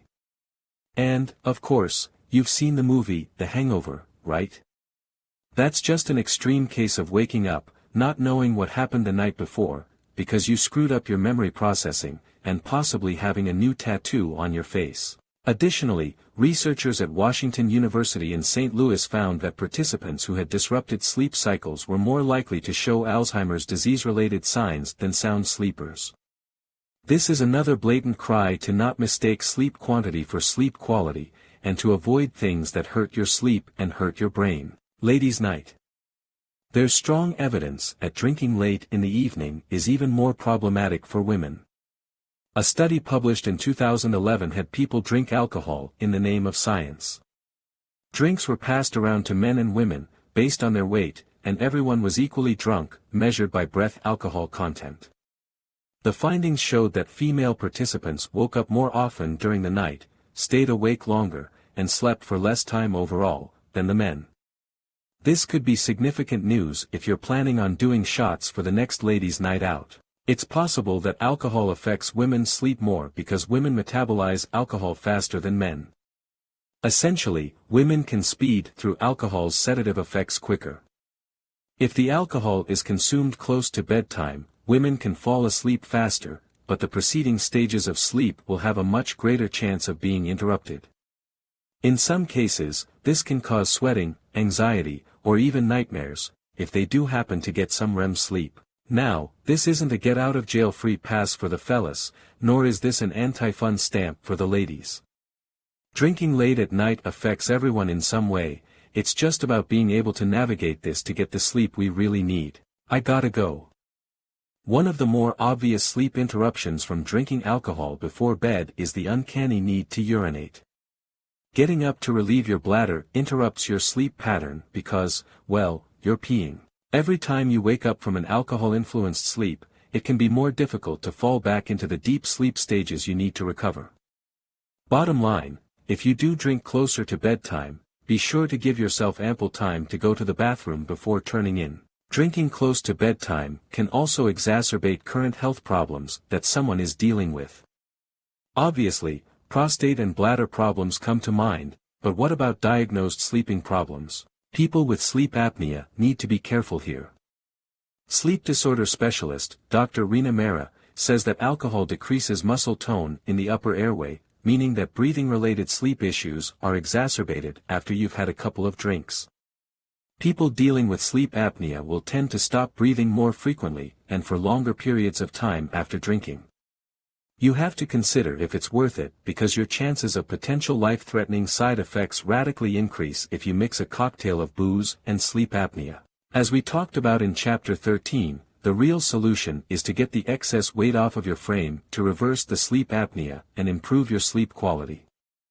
Drinking alcohol is synonymous with belly fat, so obviously this will not help in your weight loss campaign. Am I saying not to go out and have fun with your friends? Of course not. But, you've got to get your priorities in order, and take care of the things that are most important, so that you can enjoy your time with your friends and family even more. Drinking smart. Power Tip 1. Wrap it up at least 4 hours before hitting the sack. If you want to play at a high level and still hang out with your friends for drinks, then hook up with them for happy hour instead of an all-night bender. If you want to be a champ at this rejuvenating sleep thing, consider having a booze curfew so that your body can have a couple hours to get it out of your system. The amount you drink, your weight, and your body fat will play a role in exactly how long that is. Drinking smart. Power Tip 2. Drink more water, that is. Alcohol is assimilated into your blood very quickly, in part, because it's in liquid form. To help nullify the effects of the alcohol faster, you need to drink more water to help flush out the metabolic waste products left behind. Alcohol is also a diuretic, meaning it will cause your body to expel more fluids and increase your likelihood of dehydration. For every alcoholic drink you have, your body can eliminate up to 4 times as much liquid. Dehydration is one of the primary causes of nausea and other non-appealing symptoms of a hangover. To recover faster and keep your body hydrated, wine expert Anthony Giglio recommends having 1 8-ounce glass of water with every alcoholic drink that you have. Keeping a pitcher of water at your table doesn't take Jeopardy-level intelligence, but I bet you'll feel like a genius and you wake up the next day without a hangover. Chapter 15. Play your position. It might seem surprising to need to talk about sleeping positions. Most people think that it's as simple as lying there but down and then the magic will happen from there. We tend to not think about the importance of our sleeping position because it's something that we've done for so long that it's become automatic. The reality is that your sleeping position matters a lot. Here are just some of the things that are affected by your sleeping position.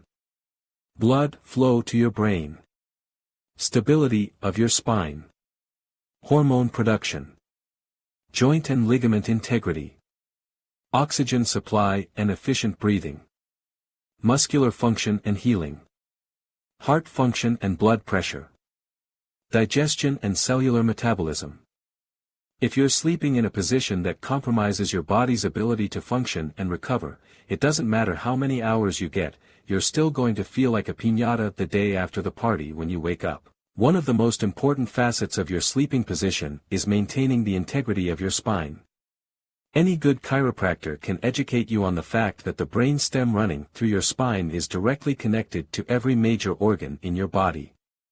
If your spine is compromised and there's a break in the information between your brain and your body, chronic and catastrophic problems can take place. Some of these problems can be rooted in the way you're sleeping. There are many flavors of sleeping positions that people use to get their beauty sleep. From the starfish position, to the free-faller, to the soldier, there are many ways to get cozy in bed. Even though there are many sleeping styles that people put themselves in, there are only 1 or 2 that we tend to gravitate to personally. Have a look at the chart and see which sleeping style you tend to use. There are many variations of these positions, but these are the basics. And to make it even simpler, we're just going to focus on getting you in the best position on your back, your stomach, or your side. Have your own back. Many experts will tell you that sleeping on your back is the ideal position to be in. There are several reasons that this could be accurate. First of all, your spine can be in the best position here, as long as you don't make some of the mistakes we'll talk about in a moment. You will also have less likelihood of digestive distress, like acid reflux, in this position. And, for all those who are cosmetically conscious, sleeping on your back allows your facial skin to breathe and you'll be less prone to having breakouts and early onset wrinkling. The downside of sleeping on your back is the greater likelihood of snoring and sleep apnea. This is partly because when we sleep on our backs, gravity can force the base of the tongue to collapse into the airway, obstructing normal breathing. Other reasons for this are general throat weakness that's extenuated by lying on your back, causing the throat to close during sleep.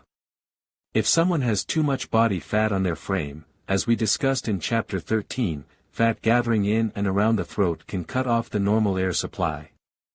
This can be remedied by losing excess body fat and utilizing a different sleep position.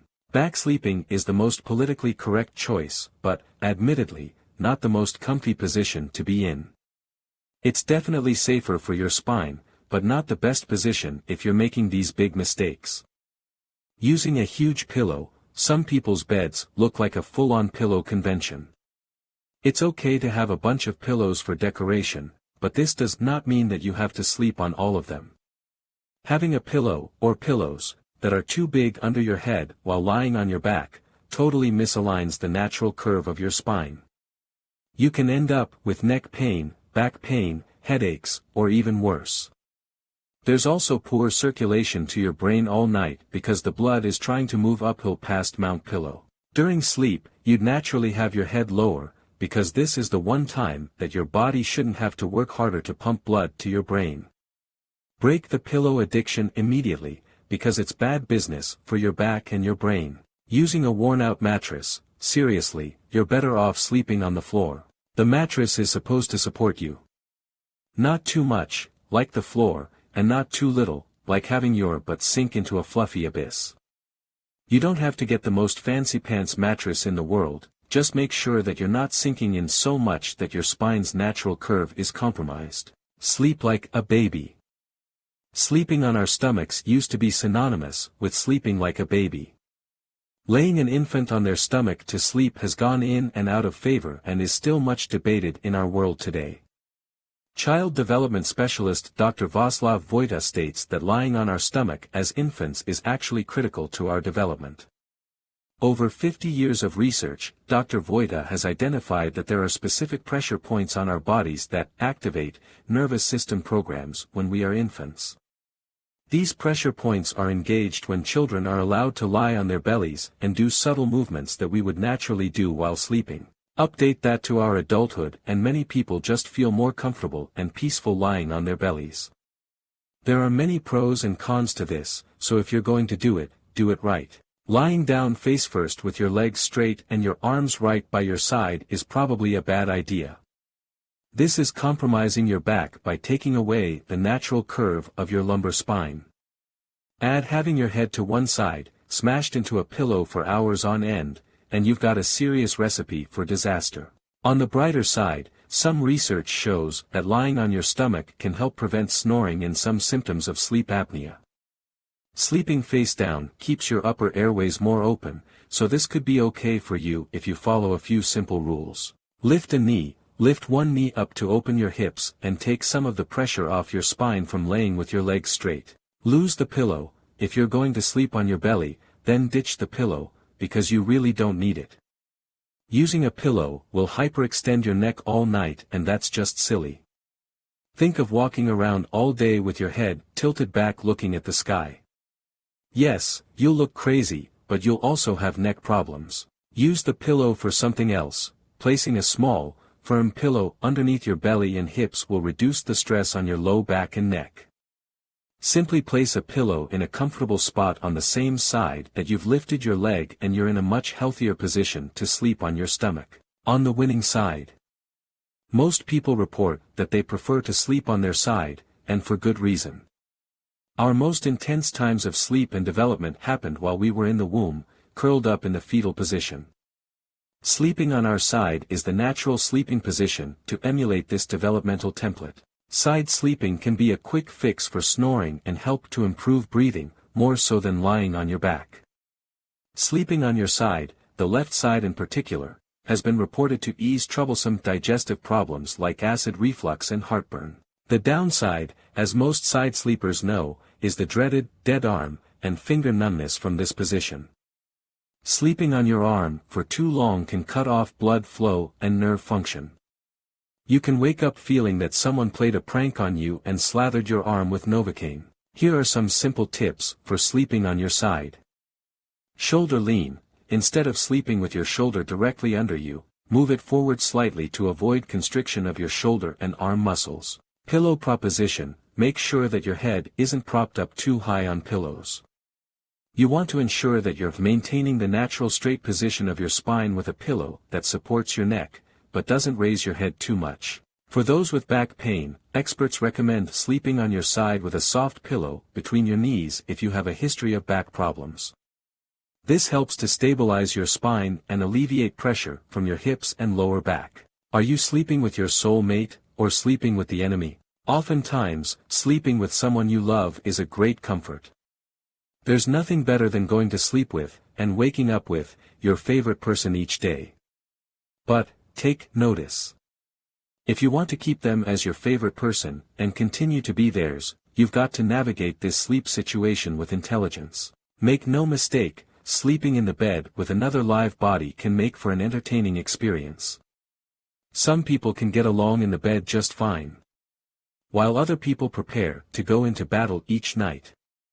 Some people are peaceful and don't move much, others act as though they're an acrobat in Cirque du Soleil. Some people hog the covers, some people snore, some people talk in their sleep, some people even scream out loud. The relationship goes to a whole new level when you meet somebody's sleep alter ego. Obviously, communicating and following the guidance in this book is going to be invaluable. But what about the sleeping position itself?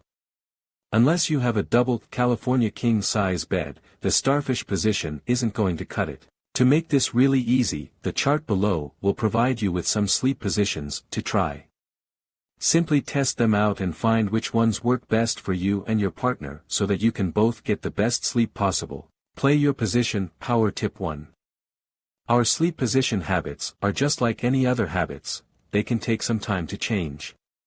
Start off the night in your ideal sleep position, and if you wake up during the night and find yourself in a position that you don't want to be in, simply make a conscious effort to get into one that you prefer. Play your position. Power tip 2. Make sure to communicate your sleeping needs and preferences with your partner, this simply cannot be emphasized enough. Talk to them with intention and compassion. Understand their sleeping needs, and make sure that you're doing what you can to make them feel comfortable too. There are few things more intimate in life than sharing a sleeping space with someone else. It can create a greater connection, or it can create more irritation than you can imagine. The simple solution is to communicate with love and respect. Chapter 16. Calm your inner chatter. There is a great quote that says, "My bed is a magical place where I suddenly remember everything I was supposed to do." People hop into bed, and then proceed to think about the when, where, who, why, what, and hows of their life, all while they're supposed to be sleeping. If this sounds familiar to you, then you have a serious issue with something we call inner chatter. But, don't worry, there is a solution. It's important to realize that there is nothing wrong with you just because you have a lot of thoughts. It's part of being human. It's actually a great gift to be able to process as much information as we do. Experts estimate that we have upwards of 50,000 thoughts per day, most of them random, and most of them short-lived. But, in our over-informed, overstressed, and hypersensitized world today it can all be a bit much. We need to learn to turn the volume down when we want to. And, it's really as simple as that. What I'm going to share with you is not just a tool to help you improve your sleep, it's a powerful tool to help transform your life. The inner chatter that you experience is a result of the stress and untamed busyness of the day.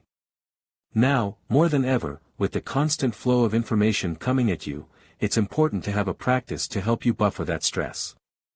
That important practice is meditation. Meditation doesn't have to be complicated, and it definitely doesn't require that you subscribe to any weird spiritual belief. No drinking the Kool-Aid, please.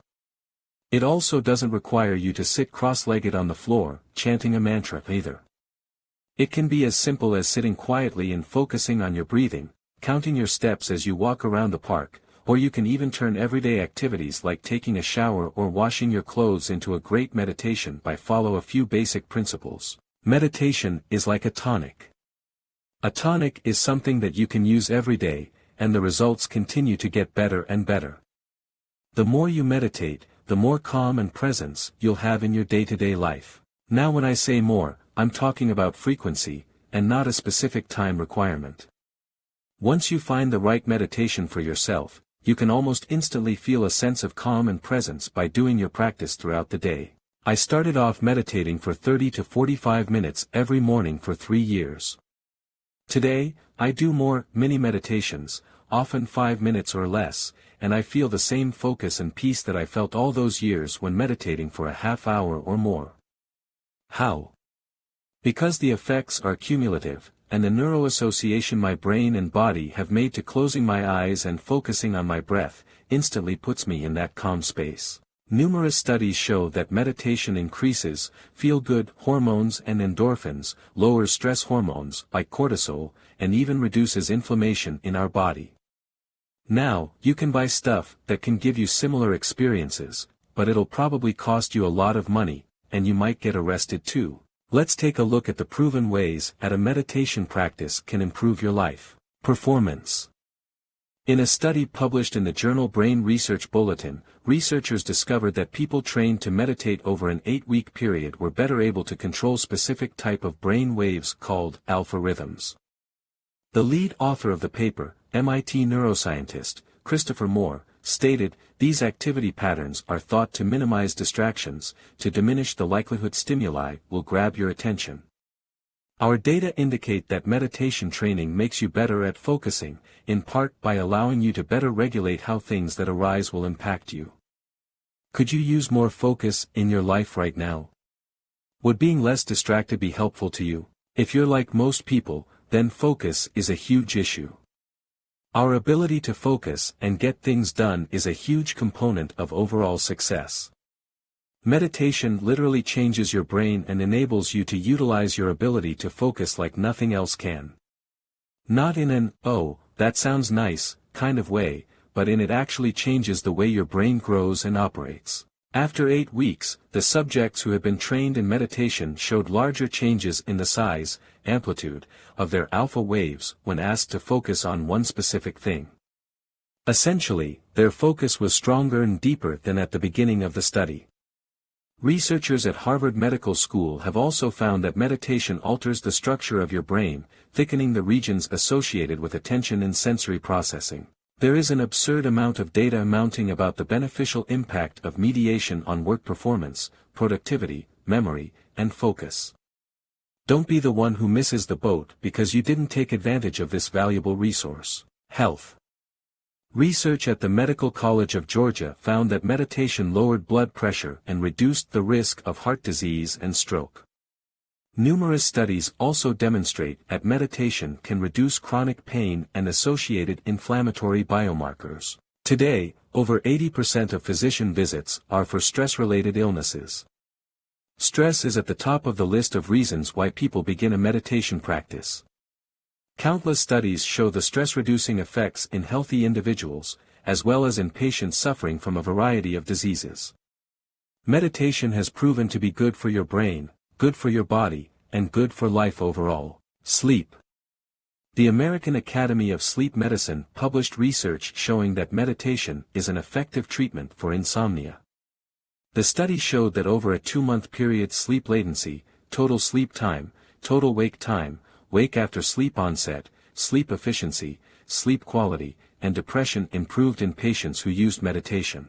Principal investigator in the study, Dr. Guaranini stated, "Results of the study show that teaching deep relaxation techniques during the daytime can help improve sleep at night."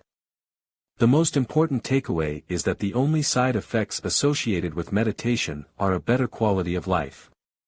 Whereas using drugs to treat insomnia is associated with organ damage, hormone disruption, and significant chemical dependency. Ride the wave. We all have 4 different brain wave frequencies that are most often expressed, measured in cycles per second, hertz. Each of these brain wave frequencies have their own set of characteristics that demonstrate specific brain activity and a unique state of consciousness. Here is a brief description of the 4. Beta waves, 15 to 40 Hz. This is the brain rhythm in the normal state of wakefulness, associated with thinking, conscious problem solving, and attention towards the outer world. You are most likely in a beta state while reading this right now. Alpha waves, 9 to 14 Hz. When you are truly relaxed, your brain waves slow from the hyperalertness of beta waves to the gentle waves of alpha. The alpha state is where meditation begins, and it's a brain wave frequency that heightens your imagination, visualization, memory, learning, and concentration. This is the gateway to the subconscious mind and reprogramming your thinking. Theta waves, 4 to 8 Hz. Theta brain waves are present during deep meditation and light sleep, including the important REM dream state. This is the domain of your subconscious and only experienced momentarily as you drift off to sleep from alpha or wake from deep sleep, delta waves. We are more receptive to insights and information beyond our normal conscious awareness in this state. Some experts state that theta meditation amplifies intuition and other extrasensory perception skills. Delta waves, 1 to 3 Hz. The delta frequency is the slowest of the frequencies and is experienced in deep, dreamless sleep. It is also seen occasionally in very experienced meditators. The delta state is critical to the body's healing processes. Most regeneration and healing happen in this brainwave state, making getting enough deep sleep critical to our survival. The ability to change your brain waves is why meditation works. You can consciously, proactively change the way your brain operates, and the potential benefits are tremendous. Now that we know the power of meditation, here's how to do it to improve your sleep and get a better brain, starting now. Prime time. One of the best times for meditation is when you're already close to the alpha and theta brain waves. This would be as soon as you wake up in the morning, or right before bed at night. As the American Academy of Sleep Medicine research showed, meditating in the morning is proven to help test subjects sleep at night. You're creating a conscious neural pathway to relaxation, a buffer against stress, and a profound sense of presence that will help you sleep better at night. Start your own meditation practice beginning tomorrow morning, or right now if you're an A player. We hear all the time about unhealthy habits, but this is a healthy habit you can create to benefit your life in numerous areas. As little as 5 to 10 minutes to start your day will have a cumulative effect on your energy, focus, and ability to sleep better at night. If you ever find yourself in a situation where you wake up too soon and have trouble going back to sleep, simply lay in your bed and practice a breathing meditation to put your brain into the alpha and or theta state to mimic some of the benefits of the sleep you would normally be missing out on. This is an incredible resource to have at your disposal when you need it. It's all about having tools and strategies to perform in our day-to-day lives. Meditation can help rejuvenate your body and mind, supplement your sleep, and improve your performance. If you need some help with meditation techniques, I have some for you below, plus some bonus tips to help your mind and body recover when you're in a pinch. Calm it down. Power Tip 1. If you decide to meditate at night to help you wind down for sleep, try doing it before you get into the bed, not while you're in bed. Again, the neuroassociation you want to have with your bed is sleep, and sex if you're too sexy for this party, and that's it. You can sit by your bedside and meditate for a few minutes, then slide your way into bed for a great night's sleep. Calm it down. Power Tip 2. Use guided meditations to help you get acclimated when you're first starting out. They can be really helpful for extremely busy-minded people because your attention goes to the instructions along the way. Calm it down. Power Tip 3. If you do want to use a simple meditation/mindfulness practice to help you fall asleep while lying in bed, try this. Lay peacefully on your back with a comfortable pillow to support your head if you need one. Take a deep breath, breathing in for 5 seconds, holding for 5 seconds, then breathing out for 5 seconds, and holding out for 5 seconds. Do this sequence 3 times. Now shift your focus to breathing and circulating that oxygen to your toes. Visualize the air coming in through your nose, then traveling down to your toes, and then back out, following the same breathing count above. Next, move your attention to your feet. Breathe in through your nose and circulate the air to your feet following the same breathing count above, 5 seconds in, 5 seconds hold, 5 seconds out, 5 seconds hold. Next, move your attention to your ankles, then your shins, then your knees, then your thighs, going all the way up your body until you gently drift away. Many people fall asleep before reaching their knees. You've got to experiment and find out what works best for you. Give this one a try anytime you like. Chapter 17. Use smart supplementation. This is what most people are looking for to help them sleep, but it comes with a huge caveat. Ideally, you need to address the lifestyle issues first that are actually causing the sleep problem.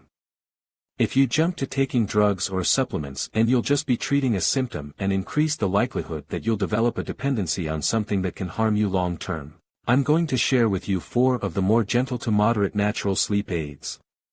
Focus on the lifestyle stuff first, and if you want, you can respectfully add these things in too.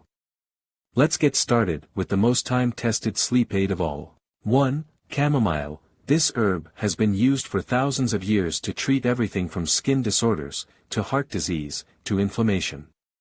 Today numerous studies are proving the true efficacy of this ancient plant. For example, a study highlighted in Molecular Medicine reports showed that chamomile flavonoids have significant anti-inflammatory properties and trigger COX-2 enzyme activity that reduces physical pain. There's currently much more anecdotal evidence of chamomile being a safe sleep aid than peer-reviewed studies.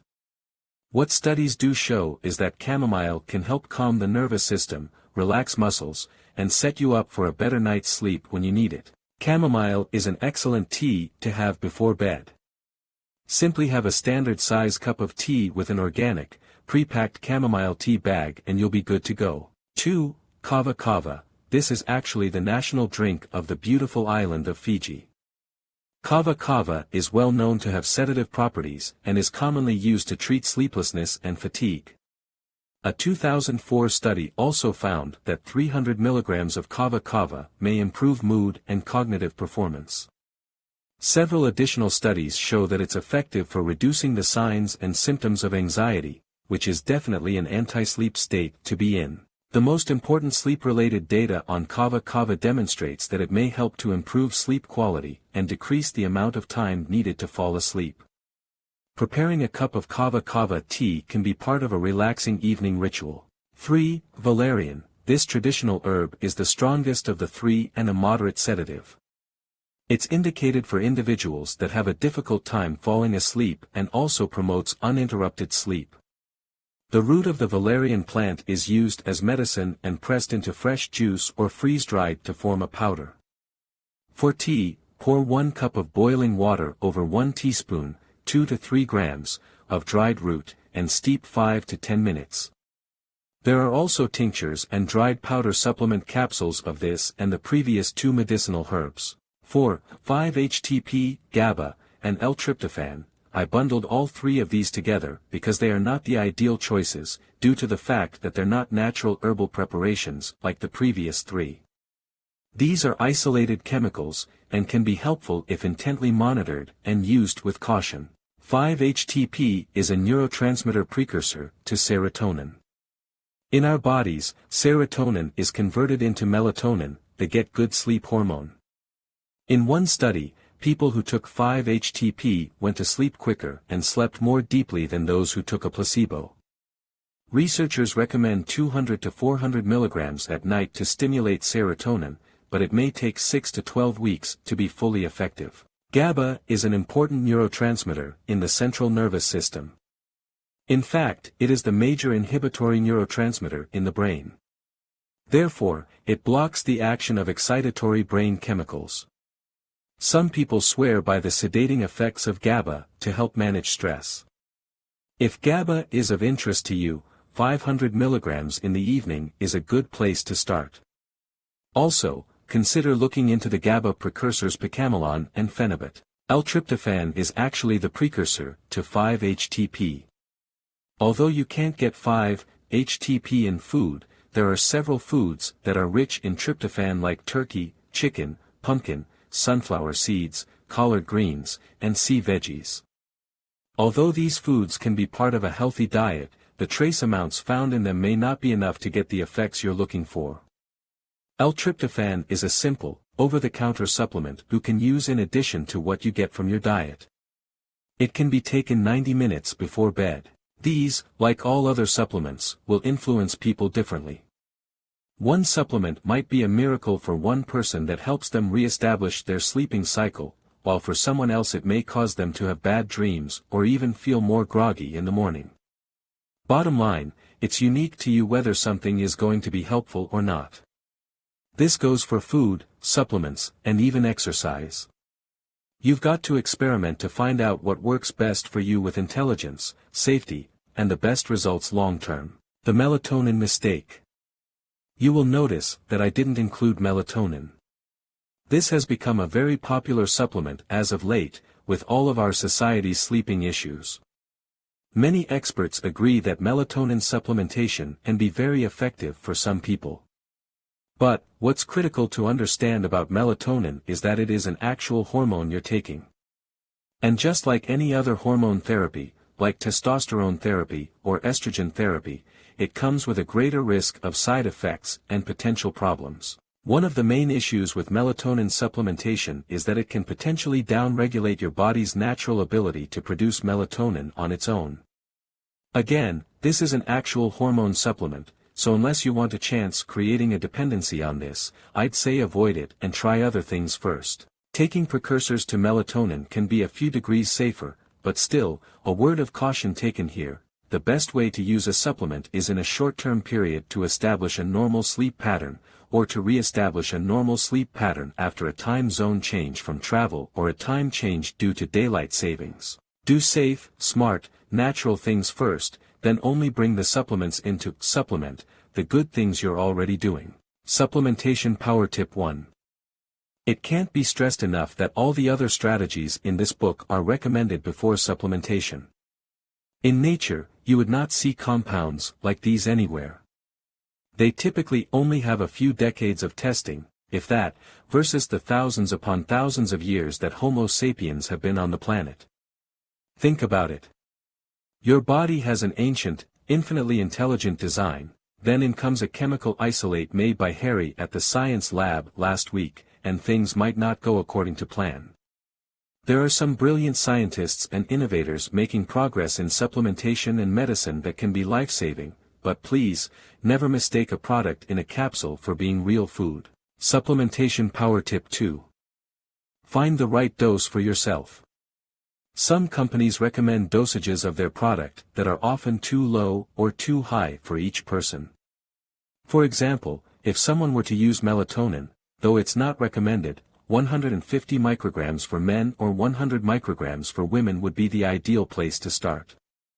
Yet, the common dosage you'll find with melatonin providers is around 3,000 micrograms. Height, weight, gut health, stress levels, inflammation, and more are all factors that play into how much of a supplement would be ideal for you. The best advice is to start low and work your way up, unless you are 100% certain in what you are doing. Supplementation Power Tip 3. Don't mix sleep aids with alcohol. By mixing the two together, you can relax muscles too much, stop breathing, and find yourself waking up like Bruce Willis in The Sixth Sense. Spoiler alert, he was dead and didn't know it. Seriously, taking any sleeping aids, be it medication or supplements, along with alcohol is a really bad idea. Be smart, be safe, and don't talk to the kid who says, "I see dead people." Chapter 18. Be early to rise. We talked at length about the benefits of sunlight in helping us get better sleep in Chapter 2. To take it a step further, it's not the sunlight alone, but waking up in the early part of the day that sets the template for a great night's sleep. According to Dr. Tracy Marks, going to sleep early and waking early syncs the body clock with the Earth's natural circadian rhythms, which is more restorative than trying to sleep while the sun's up. It may seem totally ironic that getting up early can help you sleep better at night, but this goes back to the fact that humans have certain patterns of sleep and wakefulness that we've only, within the last 100 years, found a way to override. There was a time, not that long ago in our history, that humans were prey, and in tremendous danger if they were rummaging around at night. It's often forgotten that humans are not nocturnal creatures, so let me give you a little proof to remind you. Our eyesight sucks in the darkness. Wild predators like lions have many more rods in their eyes that enable them to see better at night. You can't see them, but they can see you equals you're invited to dinner. We don't have a very strong sense of smell either. Sure, you can smell the lady walking past you at the gym wearing far too much perfume. What is she trying to cover up anyway? But nocturnal animals like the opossum can smell trouble from a mile out. We can't hear well enough to navigate the darkness either. A small noise from hundreds of feet away can perk up the ears of a gray fox. They can't see as well as other nocturnal animals, but their keen sense of hearing allows them to hunt and avoid danger at night. Humans have amazing senses that are really accentuated during the day. This allows us to see vivid colors and beautifully blend together our other senses to understand our environment like no other creature can. The invention of the light bulb helped to brighten our world and enabled us to innovate, grow, and create better communities. Yet, the use of artificial light has morphed into an addiction that has seen our sleeping hours and health plummet to all-time lows.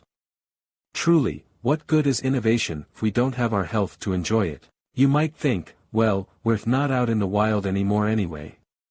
Time for a Netflix all-night marathon. Woohoo! It's true that we're not out in the wild anymore, and our modern amenities do make life nice and comfy. Yet, it's also true that your genetics haven't changed much from your ancestors who lived closer to nature. Genetic adaptations can take thousands of years. And, unless you're a character from the Twilight series, you just don't have that kind of time. Humans, as well as other organisms, have evolved to adjust to predictable patterns of light and darkness. These patterns establish our internal clocks and hormonal cycles every day of our lives. Once artificial light stepped into the picture, it effectively varied the length of our days. As a result, the average person's sleep has decreased from around 9 consistent hours to just around 7, varying from one night to the next. The lack of consistency may be one of the biggest issues of all.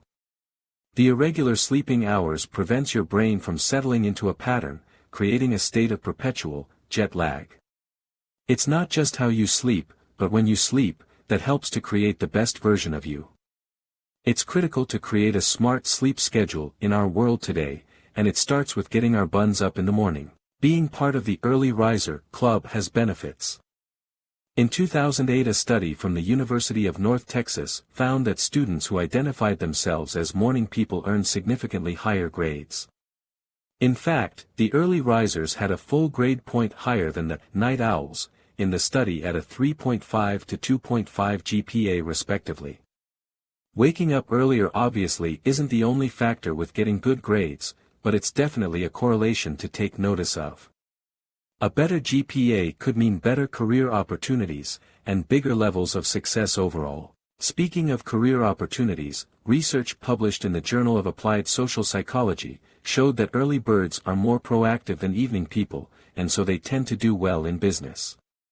The study went on to state that morning people also anticipate problems better and minimize them more effectively. This is a huge leverage point in business today as everything is changing so fast. It's not that people who identify themselves as early risers are better people, or better at everything for that matter. Other studies suggest that night lovers tend to be smarter and more creative than morning types, have a better sense of humor and can be more outgoing in some instances. The big issue is, according to the Harvard Business Review, is that night owls are out of sync with the typical corporate schedule, and miss out on critical opportunities more often because their timing is off. So, whether you identify yourself as a morning person or night owl, you can do amazing things with your life.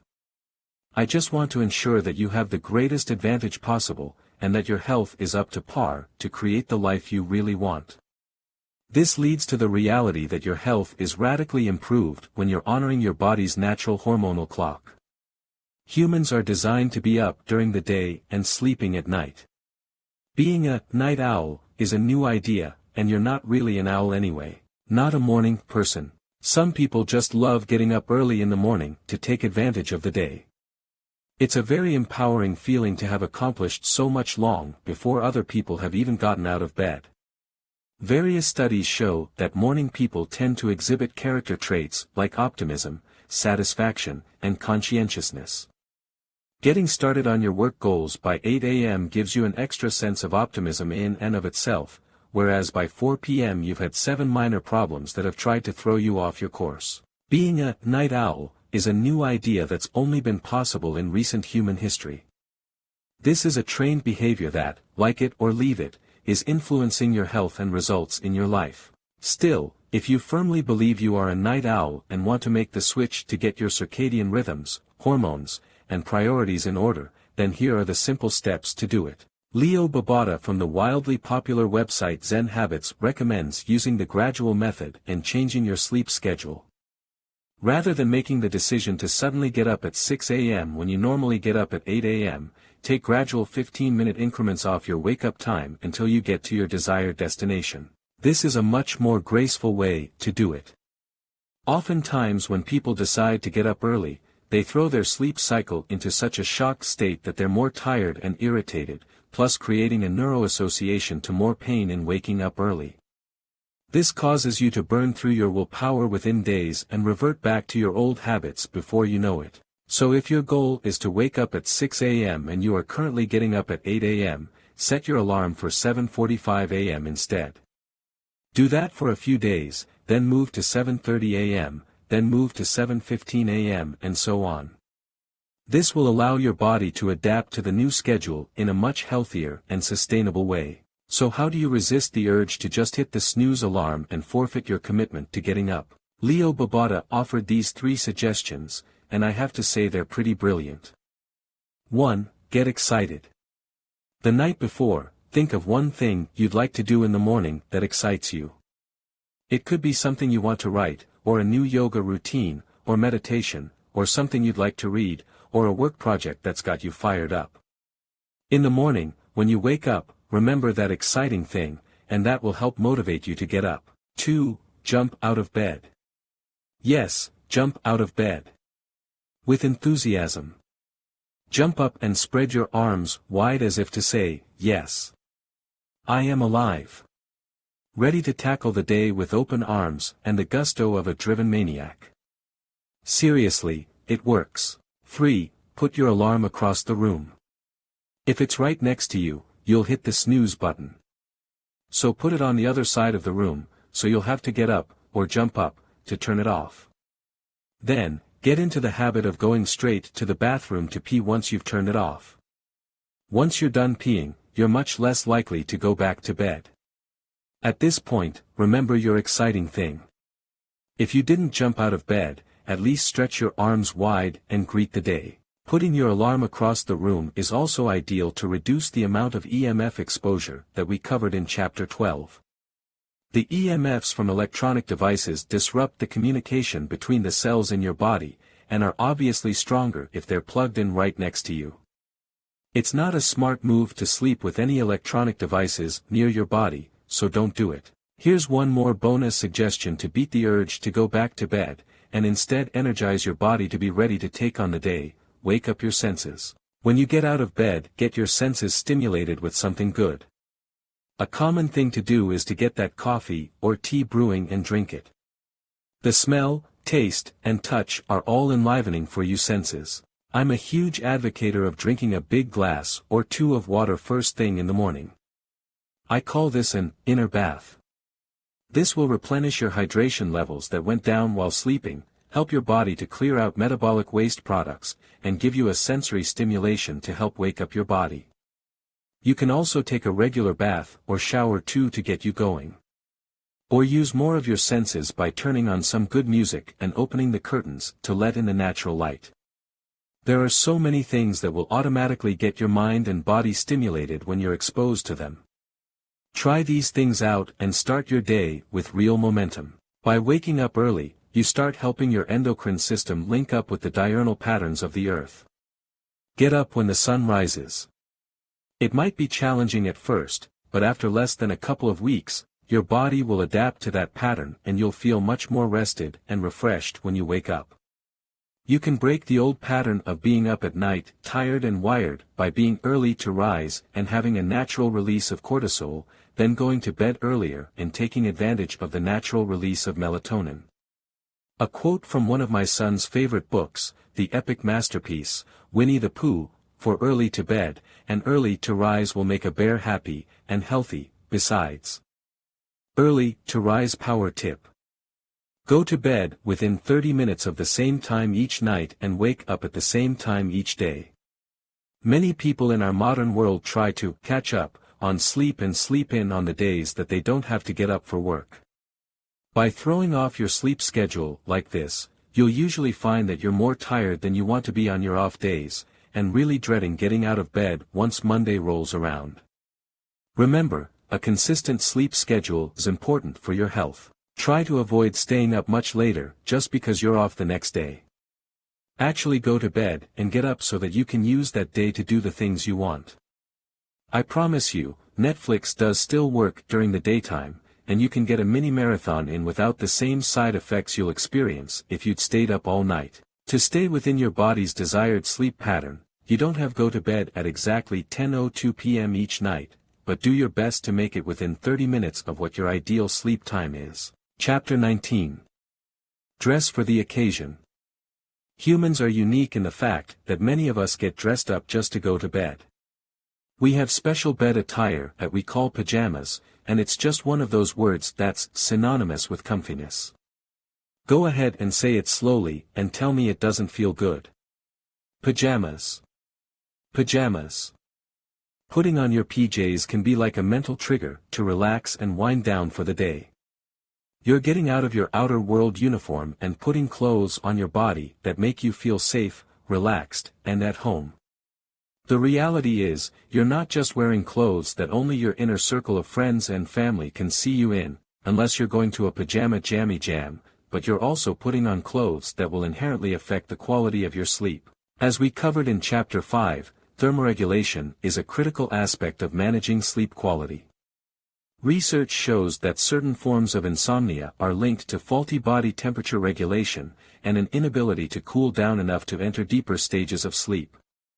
It's important to realize the fact that your body is better at keeping itself warm than keeping itself cool, so you'll make it easier on yourself by wearing fewer and looser clothes to bed. In a Dutch study, scientists had participants wear thermosuits to lower their skin temperature less than 1 degree Celsius, without affecting core body temperature, to measure its impact on sleep. The study results showed that the participants didn't wake up as much during the night and the amount of time spent in stages 3 and 4, deep sleep, had increased. If you think that what you're wearing to bed doesn't matter, think again. Now, I'm not saying that you have to freeze your tootsies off just to get better sleep, but I am saying that if you're used to dressing up like an Eskimo to hop in the sack, you might want to consider pulling off a layer or two. If you live in a home where you can regulate the temperature, you're more fortunate than billions of other people on the planet. With that said, overdoing it on the warmth can result in you sleeping the right amount of hours but not feeling rested when you wake up. If you've got 7 covers, an electric blanket, and you're dressed like you're going hunting, you just might be preventing your body from getting the most rejuvenating stages of sleep. Midnight Strangler. The form and fit of your bedtime clothing is more significant than any fashion statement you can make. Wearing tight, restrictive clothing to bed is a huge sleep mistake you need to avoid. Clothing that is too tight can literally cut off the flow of your lymphatic system. Your lymphatic system is the cellular, waste management system of your body, and an important part of your immune system. It transports and circulates extracellular fluid throughout your body, and you actually have 4 times more lymph fluid than you have blood. When your lymphatic system gets cut off due to restrictive clothing, that extracellular fluid can start to pool in different places in your body, and real nastiness can ensue from there. The most common culprit here is tight socks. You'll know this because when you pull your socks off, you can still see the imprint of the sock perfectly on your skin. It's a nice party trick, but this is not good at all. It's through the lymphatic system that toxic substances can move out of the body. If it's cut off in any way, it's like bending a water hose and blocking its ability to flow out. The water pressure will swell, and you can mess up your internal plumbing or worse. In Chapter 5, I recommended that you keep the bedroom cool, but also wear a pair of warm socks if you tend to get cold easily. To remedy the problem of choking your ankles out while you sleep, simply vie for a pair of loose, fuzzy socks as your go-to choice.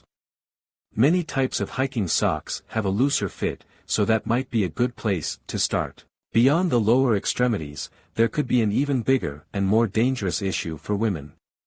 This may come as a shock, but a 2009 study found that women who slept in their bra had a 60% greater risk for developing breast cancer. Numerous studies are now confirming the link between breast cancer and habitual bra wearing. This doesn't mean you should throw your bras away, but it does mean that you need to be conscientious of this connection. When you take off your bra and see those indentions around your back, sides, shoulders, and breasts, that's a clear indication that you're cutting off lymphatic flow and circulation. The lymph nodes and lymph function is a critical component in preventing the development of diseases, including breast cancer. Many women have been trained to wear their bra 24/7 for fear of what society will think, sagging breasts, and even back pain. Though these ideas can become very real to an individual, the research simply shows that these worries are not valid. A 15-year study involving more than 300 women concluded that, medically, physiologically, anatomically, the breast does not benefit from being deprived of gravity. Overall, it was found that women who do not use bras developed more muscle tissue to naturally support the breasts, they had greater nipple lift, in relation to their shoulders, and women who wore bras had actually accelerated breast sagging. Again, this is contrary to a deeply ingrained public opinion, but it's actually based on sound science. Bras can make breasts look amazing while they're being worn. But if the breasts are constantly held weightless by the bra, they have very little opportunity to develop the ability to support themselves. It's just like any other body part, if you don't use it, it will atrophy.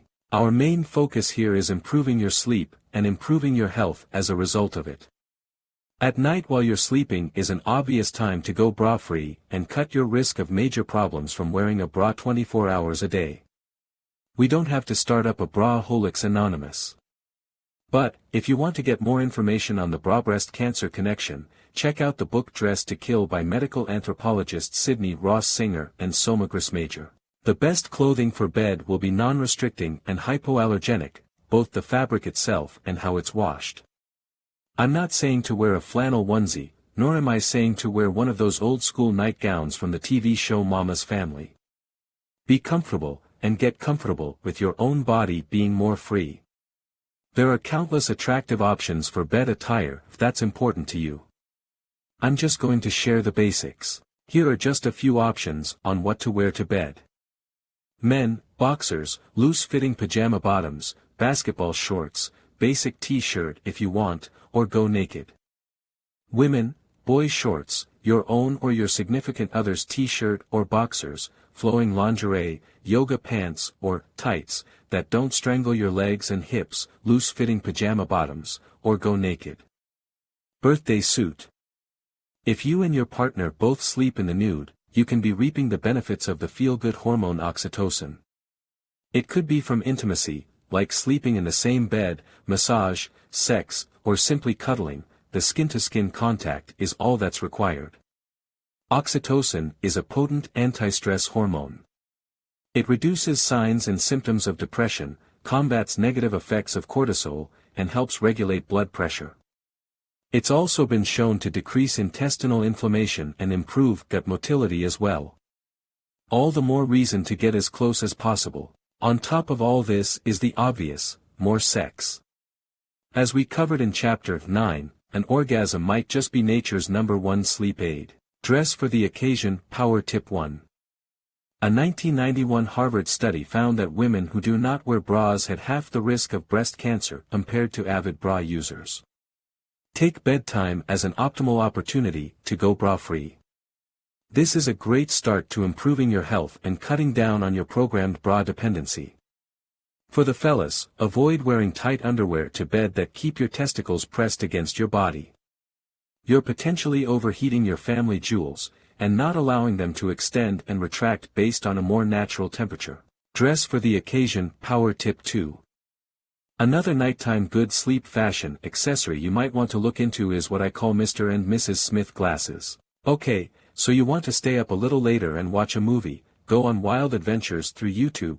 The other day I started off researching rehab exercises for knees and eventually ended up watching bloopers from the TV show Parks and Recreation. You know how YouTube can be, or maybe you just want to take this sleep mastery to the ultimate level. Well, I've already given you recommendations for eliminating the blue light from your computer screen, but what about the rest of the house? If you're really passionate about this stuff, and don't mind looking like someone from the future, then you can rock these glasses that block blue light and give everything a much safer, softer, orange tint. They're similar to the glasses that Brad and Angelina wore in the movie Mr. and Mrs. Smith during an epic fight scene. If you get the cheap ones, then you won't look that cool. But hey, this is for science, not social points.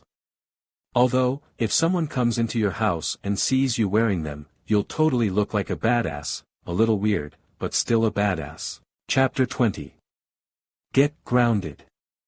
Since the beginning of time, humans have had a constant interaction with the earth.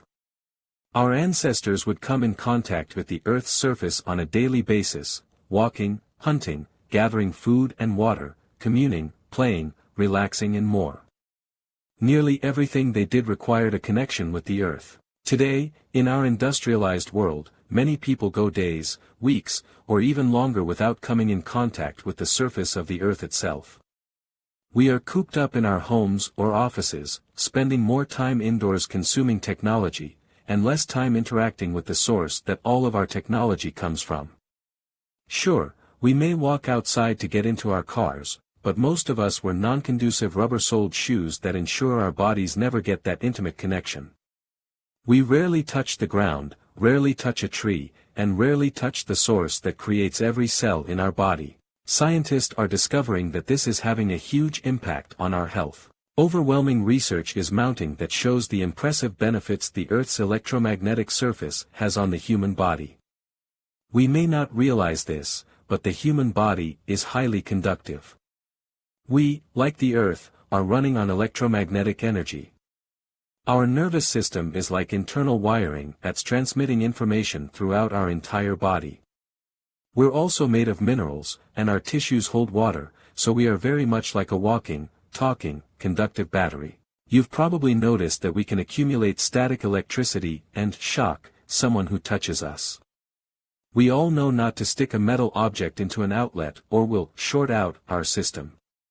Even in scary movies, one of the worst ways to go is having an electric device tossed into your bathtub while you're trying to exfoliate. Bottom line, you may not be able to see it, but you are highly conductive.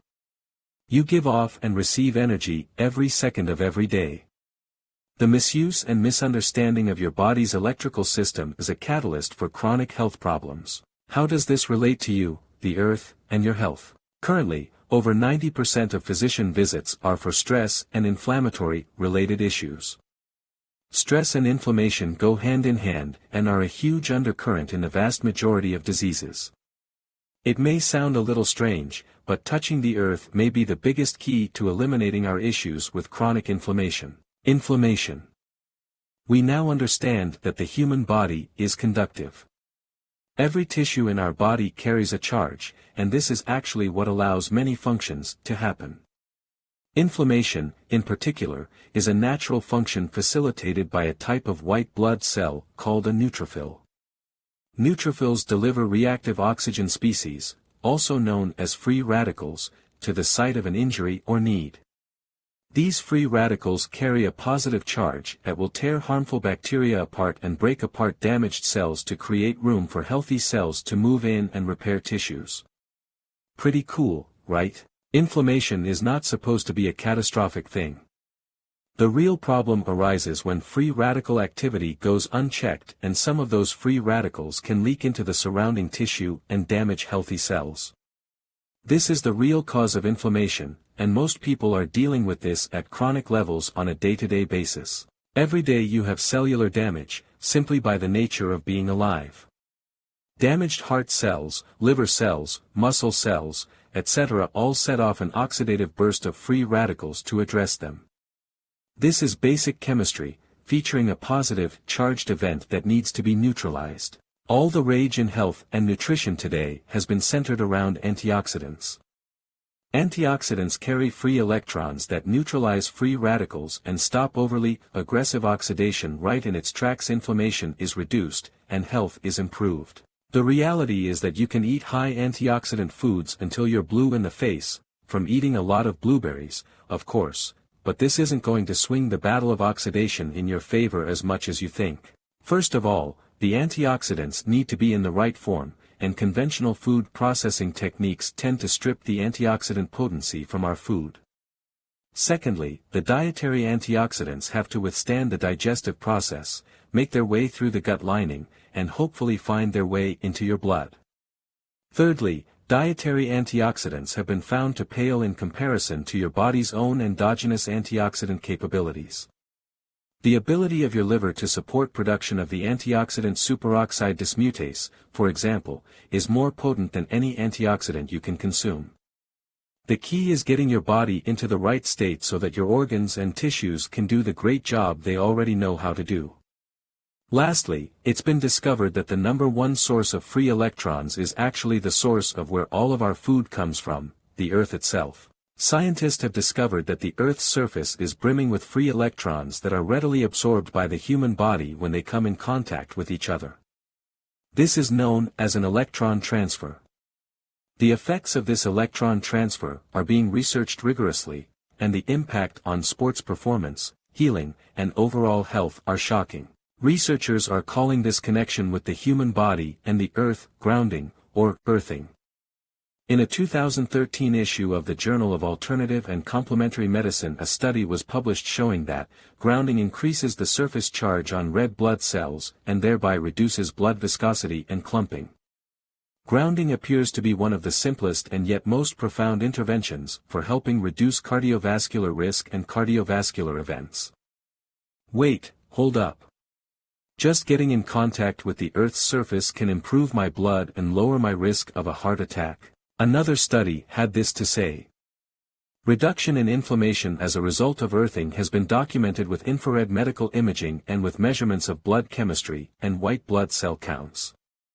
The logical explanation for the anti-inflammatory effects is that grounding the body allows negatively charged antioxidant electrons from the earth to enter the body and neutralize positively charged free radicals at sites of inflammation. Flow of electrons from the earth to the body has been documented. As for stress, it's been confirmed that earthing has a measurable impact on stress reduction by shifting the autonomic nervous system from sympathetic to parasympathetic dominance, improving heart rate variability, and normalization of muscle tension. I wouldn't have believed that something so simple as coming in contact with the earth would be so powerful if the data wasn't so thick.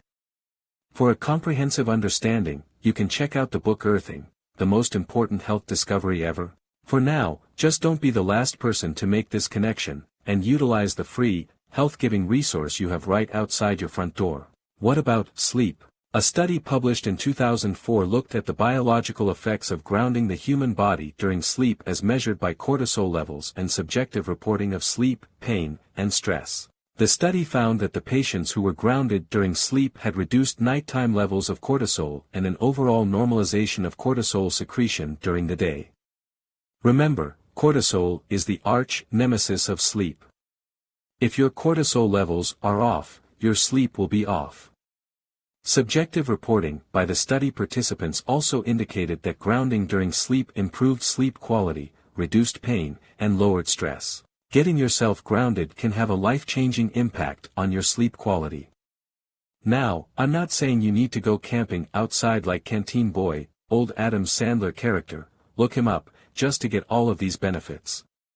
Today you can utilize incredible earthing technology that brings the benefits of the Earth's energy right into your home. I've been using an earthing mat under my desk and sleeping on earthing sheets for about 5 years. These are well-designed products that can be connected to a grounding rod outside your home, or easily into the grounding plug you'll find in most electrical outlets. They safely and effectively deliver the free electrons from the earth right to you, and all you need to do is touch them with any part of your body. The above sleep study utilized grounding products to connect the test subjects with the earth, and trigger all of the impressive results they received. Whether or not you decide to utilize these advancements in grounding technology, it's absolutely critical to get your body in contact with the earth on a regular basis to displace the positive charge you're carrying, absorb free electrons to improve your recovery, hormones, and heart health, and most importantly to get a great night's sleep. Get grounded power. Tip 1. Get your direct vitamin G. Make it a regular practice to get some quality time with your feet on the ground.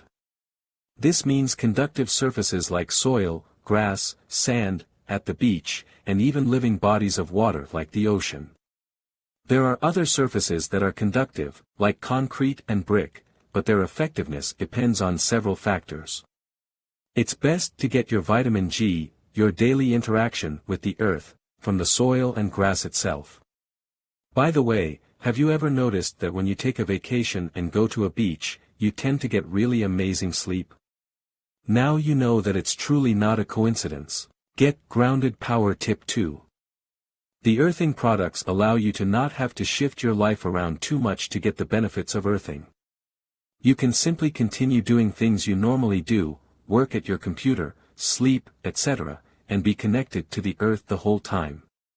You can have one earthing product or earthing everywhere. There are mats, sheets, mattresses, mouse pads, and even bands you can put on specific pain points on your body that are used clinically to reduce pain and inflammation. Nothing replaces getting in direct contact with the earth, but these items can be a great alternative to get the benefits you need. Get grounded power. Tip 3. Because grounding has been proven to sync your body's circadian clock with the normal diurnal patterns of the earth, getting grounded after a flight is a powerful thing to do. I have found that this practice usually eliminates jet lag, and helps me to adjust to the new time zone that I'm in very fast. Humans were not designed to skip time zones in a few hours, so utilizing advances like this can really help to revitalize you. If at all possible, I get some direct vitamin G from the earth after travel. Plus, I bring my earthing sheets with me, and always get a great night's sleep just like I'm at home. Chapter 21. Ritualize your night. Humans are creatures of habit and habitat. We've covered how to make your environment more sleep-friendly, how to put your body in the ideal state for sleep before bed, and even practices to calm your mind and put you in the mood for restful sleep. Now it's time to put these things together in a succinct pattern that really works for you long-term. Your brain loves to fall into patterns so that it can free up space to do other things. The more unconscious competencies we have, the more apt we are to have greater success and productivity. What is an unconscious competency? Well, there are ultimately 4 stages to learning any new skill or habit. 1. Unconscious incompetence, when you're doing something wrong and you don't know you're doing it wrong. 2. Conscious incompetence, when you're doing something wrong but you know you're doing it wrong. 3. Conscious competence, when you're doing something right but you have to consciously focus on doing it the right way. 4. Unconscious competence, when you're doing something right and you don't even have to think about it. Initially, putting the things that you've learned in this book into action will put you in a phase of conscious competence.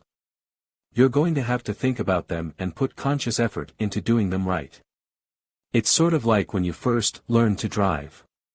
You're very mindful of everything. You have a checklist when you get into your car, adjust seat, mirrors, seat belt, etc., and you make sure you have them right. While driving, you're hyper-aware. Eyes moving, paying attention to your speed, monitoring road signs, other cars, and being extra careful. Then, fast forward a few months.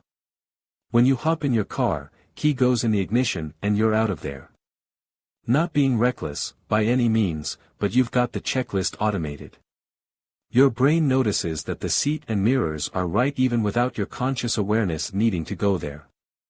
The driving process itself can become so second nature that you can get into your car for a 20 minutes drive, and not even consciously remember all the steps you took to arrive at your destination.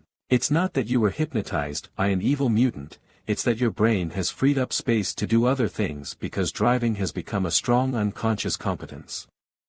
Your conscious mind can hop in if there's an irregularity or problem, but overall your brain has this activity on cruise control. To put getting great sleep every night on cruise control, it's simply a matter of ritualizing things, just like when you first learn to drive. The word ritual is derived from the Latin word ritus, meaning a proven way of doing something. A ritual is a small sequence of step-by-step actions that put you in a certain mood, state or frame of mind for getting something done. Whether or not you've had a history of sleep problems, a regular bedtime ritual will help you wind down and prepare your body for the best sleep possible. Jessica Alexander of the Sleep Council stated, "A bedtime ritual teaches the brain to become familiar with sleep times and wake times. It programs the brain and internal body clock to get used to a set routine." Parents throughout time are well aware of the power of bedtime rituals for their kids. Some may include a warm bath, putting on pajamas, a bedtime story, relaxing music, or something as simple as a kiss on the forehead and a loving tuck into bed. If you establish a consistent bedtime ritual, your kids drift off to sleep before you know it. Their brains and bodies have completely linked those systematic activities to going right to sleep. And, as I said before, in many ways we're just big adult babies, and the same basic programming is still there. We just need to learn to tap into it. Dr. Lawrence Epstein of Harvard Medical School said, "Our body craves routine and likes to know what's coming." By creating a pre-sleep ritual, you're establishing a clear association between specific activities and sleep. Let's look at some common and effective activities you can add to your evening ritual to help you get a great night's sleep. Get in the mood. Relaxation before bed is essential. You're going to discover that maintaining an evening ritual is like having an off switch for the stress in your life. Stress is typically tied up to an unwillingness to let things go, and keeping things ping-ponging around in your mind. Here are some specific strategies to help relax, distress, and get into the right state for sleep. Read some fiction. It's not a surprise that kids sleep better than most adults. Reading fiction or having someone else read you fiction is powerful for relaxing our overused, analytical left brain. There are few things more capable of disconnecting you from your stress, worries, and tension than escaping to another world within the pages of a book. Non-fiction can be okay if it's a biography or something along those lines. But the best bet is to avoid the analytical, methodical, teaching, or training types of books. Also, where you read may be important too. Dr. Epstein advises to create a clear association between your bed and sleep. It's recommended that you read anywhere in your home other than your bed itself if you don't have this strong association built. You can read in your bedroom, just not in your bed if you can't handle the reading rainbow juice. Take a bath. A warm bath or shower shortly before bed can help you unwind and relax.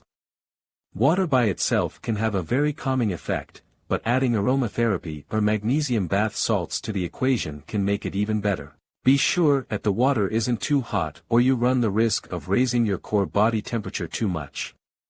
Also, be sure that you don't hop right out and go straight to bed. Allow several minutes for your core temperature to come back down, or some experts recommend finishing up with a cold bath or shower for this purpose.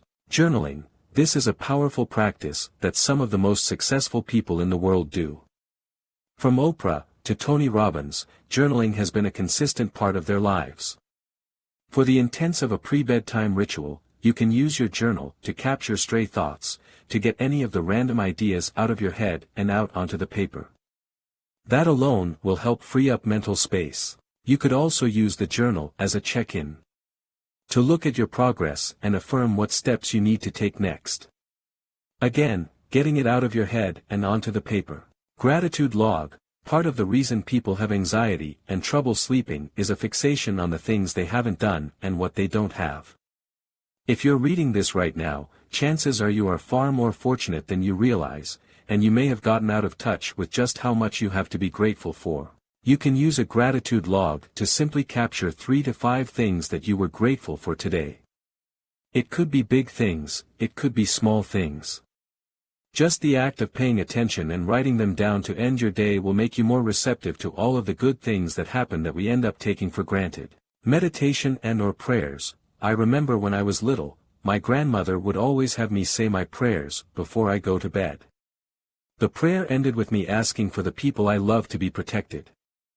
I remember saying each person I could think of by name. My grandmother was incredibly patient with me, because that list would be pretty long sometimes. In Chapter 16, we talked in depth about the positive effects of meditation on sleep quality. The results are real, but only useful if you use it. Now that we have some more relaxation tools to add to the mix, here's a simple, easy checklist to create a strong neuroassociation between your bedtime rituals and getting amazing sleep. Evening Ritual Checklist. Electronic screens off 90 minutes, minimum, before bed. Stretch and/or bath or shower. Read some fiction. Brush your teeth. Use the bathroom. Journal. Meditation, prayers, or give gratitude. Lay down in bed to sleep. Time to say goodnight. Sleep is the secret sauce. The human body is brilliantly designed to utilize sleep to improve virtually every function that you have. You don't plug into a socket.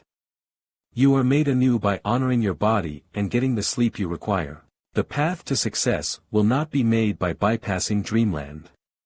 You require sleep to be the greatest version of yourself, and no pill, potion, or tactic can change that. To be great at something, you have to make a study of it.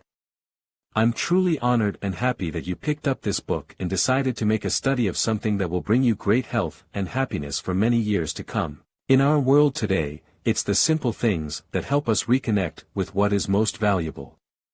It is my hope that this book helps you to reconnect to nature, reconnect to joy, and reconnect to what's most important about yourself. Ritualize it. Power Tip 1. While driving, abnormal things can happen on the road, just like things can come up and interrupt the flow of your evening rituals. Roll with it, be flexible, and do the very best you can to stay on track. It's not about being perfect by any means, but it is about being aware of what you need to do, and consistently putting a priority on yourself. If your evening ritual is a little off, because of travel for example, just do the majority of things that you would normally do in the same, systematic fashion. Stretch, read some fiction, brush your teeth, journal, and get into bed. Do your best to work with your body, and your body will work with you. Remember, your best is usually a lot more than you think it is.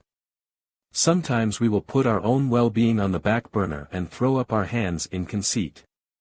We will say that we are trying our best, but if we do an honest assessment, we'll usually find that we had much more skill and creativity to bring to the table than we will admit. Be honest with yourself. And, if you make a mistake, forgive yourself and fix it. In our world where sleep has become an enemy, it may take some time to get reacquainted with the friend that sleep really is. Ritualize it. Power Tip 2. It's commonly believed that it takes around 21 days to form a new habit. The reality is that it actually depends on the size and scope of the habit, with research finding some habits taking a few weeks, while other habits can take several months. To really ensure that you make your evening ritual automated, take action to follow it as close as possible for a minimum of 30 days. In the beginning, you have to experiment a bit to find out what works best for you, but once you find it, it's all about consistency from there. A great quote I once heard, in regards to people being successful, stated that, "We find something that works, and then we stop doing it." Don't fall into that trap. From this point forward, hold yourself to a higher standard, and structure things in your life to support your success rather than tear it down. There is so much greatness in you waiting to be shared, and it starts with passion, consistency, and getting a great night's sleep.